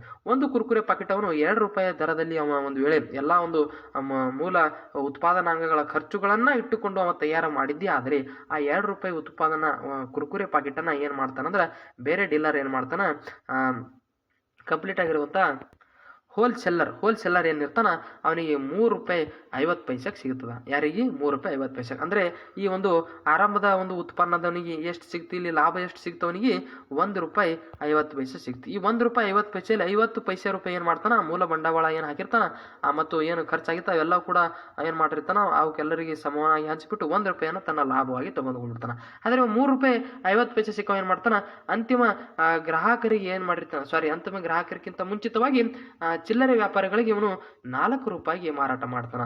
ಇವ 4 ರೂಪಾಯಿಗೆ ಮಾರಾಟ ಮಾಡಿದ ನಂತರ ಅಂತಿಮ ವ್ಯಾಪಾರಸ್ಥರಿಗೆ ಇವ ಎಷ್ಟು ಕೊಡ್ತಾನಂದ್ರೆ 5 ರೂಪಾಯಿಗೆ ಇವ ಏನು ಮಾಡ್ತಾನೆ, ಒಂದು ಕುರ್ಕುರೆ ಪ್ಯಾಕೆಟನ್ನು ಮಾರ್ತಾನೆ. ಈ ರೀತಿಯಾಗಿ ಒಂದು ಕಂಪ್ಲೀಟ್ ಆಗಿರತಕ್ಕಂಥ ಪರೋಕ್ಷವಾಗಿ ವಿಧಿಸುವಂಥ ಒಂದು ತೆರಿಗೆ ಇದರಲ್ಲಿ ಆಗಿರುವುದರಿಂದ ಇದರಲ್ಲಿ ಪ್ರಮುಖವಾಗಿ ಯಾವುದು ಬರ್ತದೆ ಅಂದ್ರೆ ಆಮದು ರಫ್ತು ಸುಂಕ ಯಾಕೆ ಕಡಿಮೆ ಮಾಡಿದ್ದಾರೆ ಅಂದ್ರೆ, ಈ ಸದ್ಯಕ್ಕೆ ಇಲ್ಲಿರುವಂಥ ಒಂದು ಏನು ಟ್ಯಾಕ್ಸ್ ಸಿಸ್ಟಮ್ ಏನಿದೆ ಈ ಚೈನನ್ನು ಅರ್ಥ ಮಾಡಿಕೊಳ್ಳುವ ಸಲುವಾಗಿ ನಾವು ಆ ಒಂದು ಪರೋಕ್ಷ ತೆರಿಗೆಯನ್ನು ಅರ್ಥ ಮಾಡಿಕೊಳ್ಳಲೇಬೇಕು. ಈ ರೀತಿ ಒಂದು ಚೈನ್ ಸಿಸ್ಟಮ್ನಲ್ಲಿ ಆ ಒಂದು ಪರೋಕ್ಷ ತೆರಿಗೆ ಅಂತಕ್ಕಂಥದ್ದು ಕೆಲಸ ಮಾಡ್ತದೆ ಮತ್ತು ದರಗಳು ಕೂಡ ನಿಗದಿ ಆಗ್ತಾವೆ ಅಂತಕ್ಕಂಥ ತಮಗೆ ಗೊತ್ತಿರಲಿ. ಇದೇ ಒಂದೇ ಉತ್ಪನ್ನ ಅಲ್ಲ, ಬೇರೆ ಬೇರೆ ದೇಶದ ಹಲವು ಉತ್ಪನ್ನಗಳಿದಾವೆ. ಆ ಎಲ್ಲ ಉತ್ಪನ್ನಗಳನ್ನು ಈ ರೀತಿಯಾಗಿ ಅರ್ಥ ಮಾಡಿಕೊಳ್ಬೇಕಾಗುತ್ತೆ. ಇನ್ನು ಸೇವಾ ತೆರಿಗೆ, ಸರ್ವಿಸ್ ಟ್ಯಾಕ್ಸ್, ಇದು ಕೂಡ ಒಂದು ಪರೋಕ್ಷ ತೆರಿಗೆ ಆಗಿರುವಂಥದ್ದು. ವಿವಿಧ ಸೇವೆಗಳಾದ ವ್ಯಾಪಾರ, ವಾಣಿಜ್ಯ, ಸಾರಿಗೆ, ಸಂಪರ್ಕ, ಪ್ರವಾಸೋದ್ಯಮ, ವಿಮೆ, ಬ್ಯಾಂಕಿಂಗ್ ಮೊದಲಾದ ಮೇಲೆ ವಿಧಿಸುವಂಥ ತೆರಿಗೆಯನ್ನು ಸೇವಾ ತೆರಿಗೆ ಅಂತ ಕರೀತಾವೆ. ಅಂದರೆ ಇವು ಕಣ್ಣಿಗೆ ಕಾಣಿಸ್ತಾವ, ಜೊತೆಗೆ ಕೆಲಸವನ್ನು ಕೂಡ ಮಾಡ್ತಾವೆ. ಕೃಷಿ ಮತ್ತು ಕೈಗಾರಿಕೆಗಳಿಗೆ ಅತ್ಯಂತ ಒಂದು ಚೈನ್ ಸಿಸ್ಟಮ್ ಆಗಿ ಕೆಲಸವನ್ನು ಮಾಡುವಂಥದ್ದೇ ಸೇವಾ ತೆರಿಗೆ ಅಂತಕ್ಕಂಥದ್ದು, ಸೇವಾ ಒಂದು ವಲಯ ಅಂತಕ್ಕಂಥದ್ದು. ಹಾಗಾದರೆ ಕೇಂದ್ರಾಡಳಿತ ಪ್ರದೇಶಗಳ ತೆರಿಗೆಗಳು, ಕೇಂದ್ರಾಡಳಿತ ಪ್ರದೇಶ ತೆರಿಗೆಗಳು, ಸರ್ಕಾರವು ಕೇಂದ್ರಾಡಳಿತ ಪ್ರದೇಶಗಳ ಮೇಲೆ ವಿವಿಧ ರೀತಿಯ ತೆರಿಗೆಗಳನ್ನು ವಿಧಿಸಿ ಸಂಗ್ರಹಿಸ್ತದೆ. ಇದನ್ನು ಕೂಡ ಪರೋಕ್ಷ ತೆರಿಗೆಯಲ್ಲಿ ಬರ್ತದೆ. ತೆರಿಗೆಯೇತರ ಆದಾಯ ಅಂತ ಬರ್ತದೆ. ಇನ್ನೊಂದು ಯಾವುದು? ತೆರಿಗೆಯೇತರ ಆದಾಯ. ಹೇಳ್ತಾನೆ ನಾವು ತೆರಿಗೆ ಆದಾಯದಾಗ ನೇರ ತೆರಿಗೆ ಮತ್ತು ಪರೋಕ್ಷ ತೆರಿಗೆ ಅಂತ ನೋಡಿದ್ವಿ, ಪ್ರತ್ಯಕ್ಷ ಮತ್ತು ಪರೋಕ್ಷ. ಆದರೆ ಈಗ ನಾವು ತೆರಿಗೆಯೇತರ ಆದಾಯ ಅಂತ ನೋಡೋದಾದರೆ ಇಲ್ಲಿ ಕೇಂದ್ರ ಸರ್ಕಾರವು ತೆರಿಗೆಯನ್ನು ಹೊರತುಪಡಿಸಿ ಕೆಲವು ಇತರ ತೆರಿಗೆಯೇತರ ಮೂಲದಿಂದಲೂ ಕೂಡ ಆದಾಯವನ್ನು ಸಂಗ್ರಹಿಸ್ತಾವೆ. ಯಾವ್ಯಾವಪ್ಪ ಅಂತಂದ್ರೆ ಸಾರ್ವಜನಿಕ ಉದ್ಯಮಗಳು ಗಳಿಸುವಂಥ ಒಂದು ಲಾಭದ ಆಧಾರದ ಮೇಲೆ ಬಡ್ಡಿ ಸ್ವೀಕೃತಿಗಳ ಒಂದು ನಿಟ್ಟಿನಲ್ಲಿ ತೆರಿಗೆಯೇತರವಾಗಿ ಆದಾಯವನ್ನು ಸ್ವೀಕಾರ ಮಾಡಬಹುದು. ಯಾವುದು? ನಮ್ಮ ಒಂದು ಸರ್ಕಾರ, ರೈಲ್ವೆ ಆಗಿರ್ಬೋದು, ಅಂಚೆ ತಂತಿ ಸೇವೆಯಿಂದ ಗಳಿಸುವಂಥ ಒಂದು ಆದಾಯ, ರಿಸರ್ವ್ ಬ್ಯಾಂಕ್ನಿಂದ ಗಳಿಸುವಂಥ ಒಂದು ಆದಾಯ, ನಾಣ್ಯ ಹಾಗೂ ಟಂಕ ಸಾಲೆಗಳಿಂದ ಗಳಿಸುವಂಥ ಆದಾಯ, ಆಡಳಿತಾತ್ಮಕ ಒಂದು ಖರ್ಚು ವೆಚ್ಚಗಳ ಒಂದು ರೂಪದಲ್ಲಿ ಇರುವಂತಹ ಒಂದು ಆದಾಯ. ಈ ರೀತಿಯಾಗಿ ತೆರಿಗೆಯೇತರ ಆದಾಯವು ಕೂಡ ನಮ್ಮ ಒಂದು ಸರ್ಕಾರ ಸಂಪಾದನೆಯನ್ನು ಮಾಡ್ತಾ ಹೋಗಿ ಅದನ್ನೇ ನಮ್ಮ ಒಂದು ನೇರ ಮತ್ತು ಪರೋಕ್ಷ ತೆರಿಗೆಗಳಲ್ಲಿ ಅದನ್ನು ಹಂಚಿಕೆ ಮಾಡೋದ್ರ ಮೂಲಕ ಸಮಾನತೆಯನ್ನು ತಂದುಕೊಡುವಂಥ ಒಂದು ಕೆಲಸವನ್ನು ಭಾರತ ಸರ್ಕಾರ ಮಾಡ್ತಾ. ಹಾಗಾದರೆ ಬಂಡವಾಳ ಸ್ವೀಕೃತಿಗಳು, ಕ್ಯಾಪಿಟಲ್ ರಿಸಿಪ್ಟ್ಸ್ ಅಂದರೆ ಏನು ಅಂದ್ರೆ ಅದರ ವಿಚಾರ ಬಗ್ಗೆ ಕಂಪ್ಲೀಟ್ ಆಗಿ ನೋಡ್ತಾ ಹೋಗೋಣ. ಕೇಂದ್ರ ಸರ್ಕಾರವು ಬಂಡವಾಳ ಸ್ವೀಕೃತಿಗಳನ್ನು ಪ್ರಮುಖವಾಗಿ 2 ಮೂಲಗಳಿಂದ ಸಂಗ್ರಹಿಸ್ತಾ. ಅವು ಯಾವ್ಯಾವಪ್ಪ ಅಂತಂದ್ರೆ ಸಾಲೇತರ ಬಂಡವಾಳ ಸ್ವೀಕೃತಿ, ಇದನ್ನು ಪ್ರಮುಖವಾಗಿ ನೀಡಿರುವ ಸಾಲಗಳ ಮರುಪಾವತಿಯಿಂದ ಸಂಗ್ರಹಿಸ್ತವ. ಮರುಪಾವತಿಗಳು ಸಾಲಗಳು ನೀಡ್ತಾವಲ್ಲ ಅದಕ್ಕೆ ಅದರ ಒಂದು ಆಧಾರದ ಮೇಲೆ ನೀಡುವಂಥ ಒಂದು ಸಾಲದ ತೆರಿಗೆಗಳಾಗಿರ್ತಕ್ಕಂಥದ್ದು. ಇದರ ಜೊತೆಗೆ ಕೆಲವು ಇತರ ಮೂಲಗಳಿಂದಲೂ ಕೂಡ ಸಂಗ್ರಹಿಸ್ತವೆ. ಯಾವ್ಯಾವ ಮೂಲ ಅಂದ್ರೆ ಸಾಲದ ಸ್ವೀಕೃತಿಗಳು ಅಂತ ನಾವು ನೋಡ್ತಾ ಹೋಗ್ತೀವಿ. ಸಾಲೇತರ ಬಂಡವಾಳ ಸ್ವೀಕೃತಿ ಮತ್ತು ಸಾಲದ ಬಂಡವಾಳ ಸ್ವೀಕೃತಿಗಳು ಸರ್ಕಾರವು ವಿವಿಧ ಮೂಲಗಳಿಂದ ಸಾಲವನ್ನ ಸ್ವೀಕರಿಸುವಂಥದ್ದು ಕೂಡ ನಾವು ನೋಡ್ತಾ ಹೋಗ್ತೀವಿ. ಅವು ಯಾವ್ಯಾವಪ್ಪ ಅಂತಂದ್ರೆ ಒಂದು ಮಾರುಕಟ್ಟೆಯ ಸಾಲ ಮಾರ್ಕೆಟಿಂಗ್ ಮತ್ತು ಅಲ್ಪಾವಧಿಯ ಸಾಲ ಅಂದ್ರೆ ಇಲ್ಲಿ 1 ವರ್ಷದ ಅವಧಿಗಿಂತಲೂ ಕಡಿಮೆ ಅವಧಿಗೆ ನೀಡುವಂತಹ ಒಂದು ಸಾಲ ಆಗಿರಬಹುದು. ಇದರ ಒಂದು ಆಧಾರದ ಮೇಲೂ ಕೂಡ ಒಂದು ತೆರಿಗೆಯನ್ನ ಸಂಗ್ರಹಣ ಮಾಡಿಬಿಟ್ಟು ಅದರ ಮೂಲಕವೂ ಆದಾಯವನ್ನು ಗಳಿಸುವಂತಹ ಒಂದು ವ್ಯವಸ್ಥೆ ಭಾರತ ಸರ್ಕಾರದಲ್ಲಿ ಇರತಕ್ಕಂಥದ್ದು. ಇನ್ನು ಸಣ್ಣ ಉಳಿತಾಯಗಳು, ಅತ್ಯಂತ ಸಣ್ಣ ಉಳಿತಾಯಗಳು, ಜೊತೆಗೆ ಕಾರ್ಮಿಕ ಭವಿಷ್ಯ ನಿಧಿ ಅಂತಕ್ಕಂಥದ್ದನ್ನು ಕೂಡ ನಾವು ನೋಡ್ತಾ ಹೋಗ್ಬೋದು. ಜೊತೆಗೆ ಬಾಹ್ಯ ಸಾಲಗಳಾಗಿರ್ಬೋದು ಮತ್ತು ಇತರೆ ಸಾಲಗಳು ಕೂಡ ಆಗಿರ್ಬೋದು. ಹಾಗೆಲ್ಲ ಇದೆಲ್ಲ ಸಾಲೇತರವಾಗಿರುವಂತಹ ಒಂದು ಬಂಡವಾಳದ ಒಂದು ಸ್ವೀಕೃತಿಗಳಾಗಿರ್ತಕ್ಕಂಥದ್ದನ್ನ ಸಾರ್ವಜನಿಕ ವೆಚ್ಚ ಸರ್ಕಾರವು ವಿವಿಧ ಬಾಬ್ತುಗಳ ಮೇಲೆ ಮಾಡುವ ವೆಚ್ಚವನ್ನು ಸಾರ್ವಜನಿಕ ವೆಚ್ಚ ಅಂತ ಕರೀತಾರೆ. ಸರ್ಕಾರ ವಿವಿಧ ರೀತಿಯ ಒಂದು ವಿಚಾರಗಳ ಮೇಲೆ, ಒಂದು ಯೋಜನೆಗಳ ಮೇಲೆ, ಒಂದು ಸರ್ಕಾರದ ನೀತಿ ನಿಯಮಗಳ ಮೇಲೆ ಮಾಡುವ ವೆಚ್ಚವನ್ನು ಸಾರ್ವಜನಿಕ ವೆಚ್ಚ ಅಂತ ಕರೀತಾರೆ. ಸರ್ಕಾರನೇ ಮಾಡಿರ್ಬೇಕು. ಓಕೆನಾ. ಇನ್ನು ವೆಚ್ಚದ ವರ್ಗೀಕರಣ ಬಗ್ಗೆ ನೋಡೋದಾದ್ರೆ ಪ್ರಾರಂಭದ ದಿನಗಳಲ್ಲಿ ವೆಚ್ಚವನ್ನು ಅಭಿವೃದ್ಧಿ ವೆಚ್ಚ ಮತ್ತು ಅಭಿವೃದ್ಧಿಯೇತರ ವೆಚ್ಚ ಅಂತ ಮಾಡಿದ್ರು. ಅಂದ್ರೆ ಅಭಿವೃದ್ಧಿ ಕೆಲಸ ಅಂದ್ರೆ ಅಲ್ಲಿ ಕಂಪ್ಲೀಟ್ ಆಗಿರತಕ್ಕಂಥ ಒಂದು ಎಕನಾಮಿಕ್ ಸಿಸ್ಟಮ್ ಅನ್ನು ತಯಾರು ಮಾಡಲಿಕ್ಕೆ ಸಾಧ್ಯ ಆಗಿರಬೇಕು. ಅಭಿವೃದ್ಧಿಯೇತರ ವೆಚ್ಚ ಅಂದ್ರೆ ಅದು ಕಂಪ್ಲೀಟ್ ಆಗಿರತಕ್ಕಂಥ ಒಂದು ವೆಚ್ಚಕ್ಕೆ ಹಾದಿ ಮಾಡಿಕೊಡುವಂಥದ್ದು. ಅಂದ್ರೆ ಅದು ಅಭಿವೃದ್ಧಿನೇ ಹೌದು, ಬಟ್ ಅದು ಅಭಿವೃದ್ಧಿ ಆಗುವಂತ ಒಂದು ಏನು ನಿಟ್ಟೇನಿದೆ ಅಥವಾ ಪ್ರಯತ್ನ ಇದೆ ಬಹಳಷ್ಟು ಕಡಿಮೆ ಗತಿಯಲ್ಲಿ ಚಾಲ್ತಿಯಲ್ಲಿ ಇರುವಂಥದ್ದು. ಓಕೆನಾ. ಹಾಗಾದ್ರೆ ಅದನ್ನು ಕಂಪ್ಲೀಟ್ ಆಗಿ ಇಲ್ಲಿ ನೋಡೋದಾದ್ರೆ ಸುಕುಮಾರ್ ಚಕ್ರವರ್ತಿ ಸಮಿತಿಯ ಆಧಾರದ ಮೇಲೆ 1987-88ರಿಂದ ವೆಚ್ಚವನ್ನ ಯೋಜನಾ ವೆಚ್ಚ ಮತ್ತು ಯೋಜನೆಯೇತರ ವೆಚ್ಚ ಎಂದು ವರ್ಗೀಕರಣ ಮಾಡಿದರು. ಆದರೆ ಈ ಶಬ್ದದ ಅರ್ಥ ಯಾರು ಕೊಟ್ಟರಪ್ಪ ಅಂತಂದ್ರೆ ಸುಕುಮಾರ್ ಚಕ್ರವರ್ತಿ ಸಮಿತಿ 1987-88 ಅಂತಕ್ಕಂಥದ್ದು ನೋಟ್ ಮಾಡಿಕೊಳ್ಳಲಿಕ್ಕೆ ಸಾಧ್ಯ ಆಗಿರಬೇಕು. 2011ರಲ್ಲಿ ರಂಗರಾಜನ್ ಸಮಿತಿಯು ವೆಚ್ಚವನ್ನ ಕಂದಾಯ ವೆಚ್ಚ ಮತ್ತು ಬಂಡವಾಳ ವೆಚ್ಚ ಎಂದು ವರ್ಗೀಕರಣ ಮಾಡಲಿಕ್ಕೆ ಶಿಫಾರಸು ಮಾಡ್ತಾರೆ. ಅಂದ್ರೆ ನಮಗ ಯಾವಾಗ ವೆಚ್ಚ ಅಂತ ನಮಗ ನೆನಪಿಗೆ ಬರ್ತದೆ ಅವಾಗ ಸುಕುಮಾರ್ ಚಕ್ರವರ್ತಿ ಮತ್ತು ರಂಗರಾಜನ್ ಸಮಿತಿ ಅಂತಕ್ಕಂಥದ್ದು ಬಹಳಷ್ಟು ಪ್ರಮುಖವಾಗಿರುವಂಥದ್ದು. 2 ಜನ ಏನ್ ಮಾಡಿರ್ತಾರೆ, 2 ಸಮಿತಿಗಳು 2 ಹೆಸರುಗಳನ್ನ ಬೇರೆ ಬೇರೆ ಕೊಡ್ತಾರೆ, ಬಟ್ 2 ಅರ್ಥ ಒಂದೇ. ಓಕೆನಾ. 2 ಅರ್ಥ ಒಂದೇ. ಹಾಗಾದ್ರೆ ಇಲ್ಲಿ ಪ್ರಸ್ತುತ ವೆಚ್ಚದ ವರ್ಗೀಕರಣವನ್ನ ಯೋಜನೇತರ ವೆಚ್ಚ ಮತ್ತು ಯೋಜನಾ ವೆಚ್ಚ ಅಂತ ಕರೀತಾರೆ. ಹಾಗಾದ್ರೆ ಯೋಜನೇತರ ವೆಚ್ಚದಲ್ಲಿ ನಾವು ಪ್ರಮುಖವಾಗಿ 2 ಭಾಗಗಳನ್ನು ನೋಡ್ತೀವಿ. ಯಾವಪ್ಪ ಅಂತಂದ್ರೆ ಒಂದು ಕಂದಾಯ ವೆಚ್ಚ ಅಂತ ನೋಡ್ತೀವಿ. ಓಕೆನಾ. ಇನ್ನು ಕಂದಾಯ ವೆಚ್ಚವು ಅನುತ್ಪಾದಕ ವೆಚ್ಚವಾಗಿದ್ದು ಉತ್ಪಾದನೆ ಆಗಂಗಿಲ್ಲ. ಇಲ್ಲಿ ಸರ್ಕಾರಕ್ಕೆ ಯಾವುದೇ ಆದಾಯವನ್ನು ತರಂಗಿಲ್ಲ. ಇದು ಯಾವುದೇ ರೀತಿ ಉತ್ಪಾದಕ ಆಸ್ತಿಯನ್ನು ನಿರ್ಮಾಣ ಮಾಡಂಗಿಲ್ಲ. ಅವು ಯಾವ್ಯಾವಪ್ಪ ಅಂತಂದ್ರೆ ಕಂದಾಯ ವೆಚ್ಚದ ಬರ್ತಂದ್ರೆ ಒಂದು ಬಡ್ಡಿ ಪಾವತಿ ಮಾಡೋದಾಗಿರ್ಬೋದು, ಸಹಾಯಧನ ನೀಡುವಾಗಿರ್ಬೋದು, ರಕ್ಷಣೆ ವೆಚ್ಚ ಆಗಿರ್ಬೋದು, ನಿವೃತ್ತಿ ವೇತನ ಪಿಂಚಣಿಗಳಾಗಿರ್ಬೋದು, ಪೊಲೀಸ್ ಮಾಡುವಂತಹ ಒಂದು ವೆಚ್ಚಗಳಾಗಿರ್ಬೋದು, ರಾಷ್ಟ್ರೀಯ ವಿಪತ್ತು ಪರಿಹಾರ ನಿಧಿಯಿಂದ ರಾಜ್ಯಗಳಿಗೆ ನೀಡಲಾದ ಮೊತ್ತ ಆಗಿರ್ಬೋದು, ಜೊತೆಗೆ ಸಾಮಾನ್ಯ ಸೇವೆಗಳಾದ ಆಡಳಿತ ನಿರ್ವಹಣೆ, ತೆರಿಗೆ ಸಂಗ್ರಹ ಇತ್ಯಾದಿಗಳಾಗಿರ್ಬೋದು, ಆರ್ಥಿಕ ಸೇವೆಗಳಾದ ಕೃಷಿ, ಕೈಗಾರಿಕೆ, ಸಾರಿಗೆ ಸಂಪರ್ಕ ಇತ್ಯಾದಿಗಳ ಮೇಲೆ ಮಾಡುವಂತಹ ಒಂದು ಖರ್ಚಾಗಿರಬಹುದು, ಸಾಮಾಜಿಕ ಸೇವೆಗಳಾದ ಆರೋಗ್ಯ, ಶಿಕ್ಷಣ, ಕುಡಿಯುವ ನೀರಿನ ಇತ್ಯಾದಿಗಳಿಗೆ ಮಾಡುವಂತಹ ಒಂದು ವೆಚ್ಚ ಆಗಿರಬಹುದು, ವಿದೇಶಗಳಿಗೆ ನೀಡುವ ಅನುದಾನಗಳು ಮತ್ತು ರಾಷ್ಟ್ರೀಯ ವಿಪತ್ತು ಪರಿಹಾರ ನಿಧಿಗೆ ಸರ್ಕಾರ ನೀಡುತ್ತಿರುವ ಕೊಡುಗೆ ಅಂತಕ್ಕಂಥ ಪ್ರಮುಖವಾಗಿರುವಂತಹ 11 ಏನಪ್ಪಾ ಅಂತಂದ್ರೆ ಕಂದಾಯ ವೆಚ್ಚಗಳನ್ನು ನೋಡ್ತಾ ಹೋಗ್ತೀವಿ. ಈ ಕುರಿನ ಹೊರತುಪಡಿಸಿ ಬಂಡವಾಳ ವೆಚ್ಚ ಅಂದ್ರೆ ಏನು? ಬಂಡವಾಳ ವೆಚ್ಚ ಅಂದ್ರೆ ಈ ವೆಚ್ಚವು ಪ್ರಮುಖವಾಗಿ ಉತ್ಪಾದಕ ವೆಚ್ಚವಾಗಿದ್ದು ರಾಷ್ಟ್ರಕ್ಕೆ ಬಂಡವಾಳ ಸ್ವತ್ತುಗಳನ್ನ ನಿರ್ಮಾಣ ಮಾಡ್ತಾ ಅಂತ ಪ್ರಮುಖ ವೆಚ್ಚ ಆಗಿರುತ್ತೆ. ಅಂದ್ರೆ ಇದೊಂದು ಬಂಡವಾಳ ಸ್ವತ್ತಾಗಿ ಇದು ಮುಂದಿನ ಒಂದು ದಿನಗಳಲ್ಲಿ ಕಾರ್ಯವನ್ನು ಮಾಡ್ತಾ ಹೋಗ್ತದೆ. ಜೊತೆಗೆ ರಕ್ಷಣಾ ವೆಚ್ಚ ಅಂತಕ್ಕಂಥದ್ದು ನಾವು ನೋಡೋದಾದ್ರೆ ಇದು ಬಂಡವಾಳ ವೆಚ್ಚದಲ್ಲಿ ಬರುವಂತಹ ಒಂದು ಪ್ರಮುಖವಾಗಿರುವಂತಹ ಒಂದು ಕೆಲಸ ಆಗಿರುವಂಥದ್ದು ಅಥವಾ ಒಂದು ಪಾಯಿಂಟ್ ಆಗಿರುವಂಥದ್ದು. ಇದನ್ನು ನೋಟ್ ಮಾಡಿಕೊಳ್ಳಲಿಕ್ಕೆ ತಮಗೆ ಸಾಧ್ಯ ಆಗಿರಬೇಕು. ಇನ್ನು ಇತರೆ ಯೋಜನೆಯೇತರ ಬಂಡವಾಳ ವೆಚ್ಚ ಅಂತ ಕೂಡ ಕರಿತೀವಿ. ಅಂದ್ರೆ ಬಂಡವಾಳ ವೆಚ್ಚದಲ್ಲಿ ಇತರೆ ಯೋಜನೆಯೇತರ ವೆಚ್ಚದ ಬಂಡವಾಳವು ಕೂಡ ಪ್ರಮುಖ ವೆಚ್ಚಕ್ಕೆ ಹಾದಿ ಮಾಡಿಕೊಡುವಂಥದ್ದು. ಇನ್ನು ಸಾರ್ವಜನಿಕ ಉದ್ಯಮಿಗಳಿಗೆ ನೀಡುತ್ತಿರುವ ಒಂದು ಸಾಲದ ಒಂದು ಆಧಾರದ ಮೇಲೂ ಕೂಡ ಒಂದು ಬಂಡವಾಳ ವೆಚ್ಚ ಆಗ್ತಾ ಇರತಕ್ಕಂಥದ್ದು. ರಾಜ್ಯ ಮತ್ತು ಕೇಂದ್ರಾಡಳಿತ ಪ್ರದೇಶಗಳಿಗೆ ನೀಡುವಂಥದ್ದು ಮತ್ತು ಇತರೆ ವೆಚ್ಚಗಳು ಕೂಡ ಏನಾಗ್ತಂದ್ರೆ ಇಲ್ಲಿ ನಾವು ನೋಡ್ತೇವೆ. ಇದನ್ನು ವಿದೇಶಗಳಿಗೆ ನೀಡುತ್ತಿರುವ ಸಾಲ ಕೂಡ ಇದು ಬಹಳಷ್ಟು ಇಂಪಾರ್ಟೆಂಟ್ ಆಗಿರ್ತದೆ ಮತ್ತು ಹಲವು ಬಾರಿ IAS ಮತ್ತು ಪ್ರಶ್ನೆಯಲ್ಲೂ ಕೂಡ ಇದು ಬಂದಿರುವಂಥದ್ದು. ವಿದೇಶಗಳಿಗೆ ನೀಡುತ್ತಿರುವ ಸಾಲ ಇದು ಯಾವ ವೆಚ್ಚದ ವಿಧಾನದಲ್ಲಿ ಬರ್ತದೆ ಅಂತಕ್ಕಂಥದ್ದು ಪ್ರಶ್ನೆ ಕೇಳ್ತಾರೆ. 100% ಕೇಳ್ತಾರೆ ಮುಂದಿನ ದಿನಗಳಲ್ಲೂ ಕೂಡ. ಓಕೆನಾ? ಹಾಗಾದ್ರೆ ಇಲ್ಲಿ ಯೋಜನೇತರ ವೆಚ್ಚನ ನೋಡಿದ್ವಿ. ಇಲ್ಲಿ ಯೋಜನಾ ವೆಚ್ಚ ನೋಡೋಣ. ಇಲ್ಲಿ ಯೋಜನೇತರ ವೆಚ್ಚ ನೋಡಿದ್ವಿ. ಇಲ್ಲಿ ಯೋಜನಾ ವೆಚ್ಚ ಅಂದ್ರೆ 2 ಭಾಗಗಳಾಗಿ ಇಲ್ಲಿಯೂ ಕೂಡ ಡಿವೈಡೇಷನ್ ಆಗ್ತದೆ. ಇಲ್ಲಿ ಒಂದೇದು ಕಂದಾಯ ವೆಚ್ಚ ಅಂತಕ್ಕಂಥದ್ದು. ಕಂದಾಯ ವೆಚ್ಚದಲ್ಲಿ ಇಲ್ಲಿ ಸಹ ಯೋಜಿತವಾಗಿ ಮಾಡಿದರೂ ಸಹ ಅನುತ್ಪಾದಕ ವೆಚ್ಚವಾಗಿರ್ತದ. ಅನುತ್ಪಾದಕ ವೆಚ್ಚ ಕಂದಾಯ ವೆಚ್ಚ ಅಂದ್ರೆ ಅದು ಅನುತ್ಪಾದಕ ವೆಚ್ಚ ಇರ್ತದ. ಯಾವುದೇ ರೀತಿಯ ಆಸ್ತಿಯನ್ನು ಸೃಷ್ಟಿ ಮಾಡಂಗಿಲ್ಲ ಅದು. ಓಕೆನಾ? ಕೇಂದ್ರ ಸರ್ಕಾರದ ಯೋಜನಾ ವೆಚ್ಚ ಆಗಿರ್ಬೋದು, ಅದು ಕೂಡ ಕಂದಾಯ ವೆಚ್ಚದಾಗ ಬರ್ತದ. ಯಾವ ಕಂದಾಯ ವೆಚ್ಚ? ಯೋಜನಾ ಕಂದಾಯ ವೆಚ್ಚ, ಯೋಜನೇತರ ಕಂದಾಯ ವೆಚ್ಚ ಅಲ್ಲ. ಇನ್ನು ಕೇಂದ್ರ ರಾಜ್ಯ ಮತ್ತು ಕೇಂದ್ರಾಡಳಿತ ಪ್ರದೇಶಗಳಿಗೆ ಯೋಜನಾ ವೆಚ್ಚ ಅಂತ ಕರಿತೀವಿ. ರಾಜ್ಯ ಯೋಜನೆಗಳು ಅಂತ ಕರಿತೀವಿ. ಓಕೆನಾ? ಈ ರೀತಿಯಾಗಿ ಕೇಂದ್ರಾಡಳಿತ ಪ್ರದೇಶಗಳ ಯೋಜನೆಗಳು ಅಂತ ನೋಡ್ತೀವಿ. ಈ ರೀತಿಯಾಗಿ ಯೋಜನಾ ವೆಚ್ಚ ಅಂದರೆ ಅದನ್ನು ಕಂಪ್ಲೀಟ್ ಆಗಿ ನಾವು ಏನು ನೋಡ್ತೀವಿ ಅಂದರೆ ಕಂದಾಯ ವೆಚ್ಚ ಅಂದರೆ ಯೋಜನಾ ವೆಚ್ಚದ ಕಂದಾಯ ವೆಚ್ಚ ಅಂತ ನೋಡ್ತಾ ಹೋಗ್ತೀವಿ. ಜೊತೆಗೆ ಬಂಡವಾಳ ವೆಚ್ಚ ಅಂತ ಅಂದರೆ ಕಂಪ್ಲೀಟ್ ಆಗಿ 2 ಪದಗಳನ್ನು ಕಂಪ್ಲೀಟ್ ಆಗಿ ನೆನಪಿಟ್ಟುಕೊಳ್ಳಲಿಕ್ಕೆ ಸಾಧ್ಯ ಆಗಿರಬೇಕು. ಒಂದು ಯೋಜನಾ ವೆಚ್ಚ ಮತ್ತು ಯೋಜನೇತರ ವೆಚ್ಚದಲ್ಲಿ ಕಂದಾಯ ಮತ್ತು ಬಂಡವಾಳ ವೆಚ್ಚ ಅಂತಕ್ಕಂಥ 2 ಡಿವೈಡೇಷನ್ ಅನ್ನು ಮಾಡ್ತಾ ಹೋಗ್ತೀವಿ. ಅದರಲ್ಲೇ ಇಂಗ್ಲಿಷ್ನಲ್ಲಿ ಕ್ಯಾಪಿಟಲ್ ಎಕ್ಸ್ಪೆಂಡಿಚರ್ ಅಂತ ಕೂಡ ಕರಿತಾ ಹೋಗ್ತೀವಿ. ಇದು ಕೇಂದ್ರ ಸರ್ಕಾರದ ಯೋಜಿತ ವೆಚ್ಚ ಆಗಿರ್ತದೆ. ಇದು ಕೇಂದ್ರ ಸರ್ಕಾರದ ಯೋಜಿತ ವೆಚ್ಚ ಆಗಿದ್ರೂ ಕೂಡ ಉತ್ಪಾದನಾ ಸ್ವತ್ತುಗಳನ್ನ ನಿರ್ಮಾಣ ಮಾಡ್ತಾ ಯಾವ ರೀತಿ ಬಂಡವಾಳ ವೆಚ್ಚ ಯೋಜನೇತರ ವೆಚ್ಚದಲ್ಲಿ ಮಾಡ್ತಾ ಹೋಗ್ತದೆ, ಇದು ಕೂಡ ಅದೇ ರೀತಿ ಒಂದು ಉತ್ಪಾದನಾ ಸ್ವತ್ತುಗಳನ್ನ ಕೂಡ ಇಲ್ಲಿ ನಿರ್ಮಾಣ ಮಾಡ್ತಾ ಹೋಗ್ತದೆ ಬಂಡವಾಳ ವೆಚ್ಚ. ಪ್ರಮುಖವಾದ ಬಂಡವಾಳ ವೆಚ್ಚಗಳು ಯಾವ್ಯಾವಪ್ಪ ಅಂತಂದ್ರೆ ಕೇಂದ್ರ ಸರ್ಕಾರದ ಯೋಜನಾ ವೆಚ್ಚ ಆಗಿರ್ಬೋದು, ರಾಜ್ಯ ಮತ್ತು ಕೇಂದ್ರಾಡಳಿತ ಪ್ರದೇಶಗಳಿಗೆ ಯೋಜನಾ ನೆರವು ಆಗಿರ್ಬೋದು, ಜೊತೆಗೆ ರಾಜ್ಯ ಯೋಜನೆಗಳಾಗಿರ್ಬೋದು, ಜೊತೆಗೆ ಕೇಂದ್ರಾಡಳಿತ ಪ್ರದೇಶಗಳ ಯೋಜನೆಗಳಾಗಿರ್ಬೋದು. ಅಂದ್ರೆ ಸೇಮ್ ಟು ಸೇಮ್ ಯಾವುದಂದ್ರೆ ಯೋಜನೇತರ ವೆಚ್ಚದಲ್ಲಿ ನಾವು ಯಾವ ರೀತಿ ಬಂಡವಾಳ ವೆಚ್ಚವನ್ನು ನೋಡ್ತಾ ಹೋಗ್ತೀವಿ, ಅದೇ ರೀತಿ ಯೋಜನಾ ವೆಚ್ಚದಲ್ಲಿಯೂ ಕೂಡ ನಾವು ಬಂಡವಾಳ ವೆಚ್ಚವನ್ನು ನೋಡ್ತಾ ಹೋಗ್ತೀವಿ. ಸೇಮ್ ಟು ಸೇಮ್ ಆಗಿರುವಂಥದ್ದು. ಬಟ್ ಅದು ಯೋಜನೆಯನ್ನ ಇಟ್ಟುಕೊಂಡು ಮಾಡ್ತದೆ, ಜೊತೆಗೆ ಇದು ಯೋಜನೆಯನ್ನ ಇಟ್ಟುಕೊಳ್ಳದೇ ಮಾಡುವುದರಿಂದ ಇದನ್ನ ಯೋಜನಾ ಮತ್ತು ಯೋಜನೇತರ ವೆಚ್ಚ ಅಂತ ನಾವು ಡಿಸ್ಕಷನ್ ಅನ್ನು ಮಾಡ್ತಾ ಹೋಗ್ತೀವಿ. ಜೊತೆಗೆ ಕಂದಾಯ ಕೊರತೆ ರೆವೆನ್ಯೂ ಡೆಫಿಸಿಟ್ ಅಂತಕ್ಕಂಥದ್ದು. ಕಂದಾಯ ವೆಚ್ಚವು ಕಂದಾಯ ಆದಾಯಕ್ಕಿಂತ ಹೆಚ್ಚಾಗಿದ್ದರೆ ಅದನ್ನ ಕಂದಾಯ ಕೊರತೆ ಅಂತ ಕರೀತಾರೆ. ಅಂದ್ರೆ ವೆಚ್ಚ ಏನಂತಕ್ಕಂಥದ್ದು ಹೆಚ್ಚಿಗೆ ಇರ್ತದೆ, ಯಾವುದಕ್ಕಿಂತ ಆದಾಯಕ್ಕಿಂತ ವೆಚ್ಚ ಹೆಚ್ಚಿಗಿದ್ದರೆ ಅದಕ್ಕೆ ಏನಂತ ಕರಿತೀವಿ ಅಂದ್ರೆ ಕಂದಾಯ ಕೊರತೆ ಅಂತ ಕರಿತಾ ಹೋಗ್ತೇವೆ. ಓಕೆನಾ? ಆ ರೀತಿಯಾಗಿ ನಾವು ಮುಂದಿನ ಒಂದು ಸ್ಲೈಡ್ನಲ್ಲಿ ನೋಡೋದಾದ್ರೆ ಕಂದಾಯ ಕೊರತೆ ಅಂದರೆ ಈ ರೀತಿ ನಾವು ಡಿಸ್ಕಷನ್ ಅಥವಾ ಈ ರೀತಿ ಒಂದು ಡಿಕೋಡ್ ಅನ್ನು ಮಾಡ್ಬೋದು.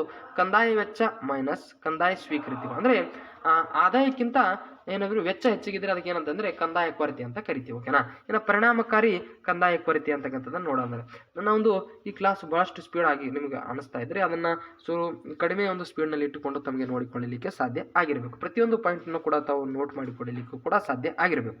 ಇನ್ನು ಕಂದಾಯ ಕೊರತೆಯಿಂದ ರಾಜ್ಯಗಳಿಗೆ ನೀಡಿರುವ ಅನುದಾನಗಳು ಬಂಡವಾಳ ಸುತ್ತುಗಳನ್ನ ಕಳೆದರೆ ಪರಿಣಾಮಕಾರಿ ಕಂದಾಯ ಕೊರತೆ ದೊರೆಯುತ್ತದೆ. ಅಂತ ಸಂದರ್ಭದಾಗ ನಾವು ಏನಂತ ಕರಿತೀವಿ ಅಂದ್ರೆ ಪರಿಣಾಮಕಾರಿ ಕಂದಾಯ ಕೊರತೆ ಅದ ಅಂತಕ್ಕಂಥದ್ದು ನಾವು ಅಲ್ಲಿ ಡಿಸ್ಕಷನ್ ಅನ್ನ ಮಾಡಿಕೊಳ್ಳಲಿಕ್ಕೆ ಸಾಧ್ಯ ಆಗ್ತದೆ.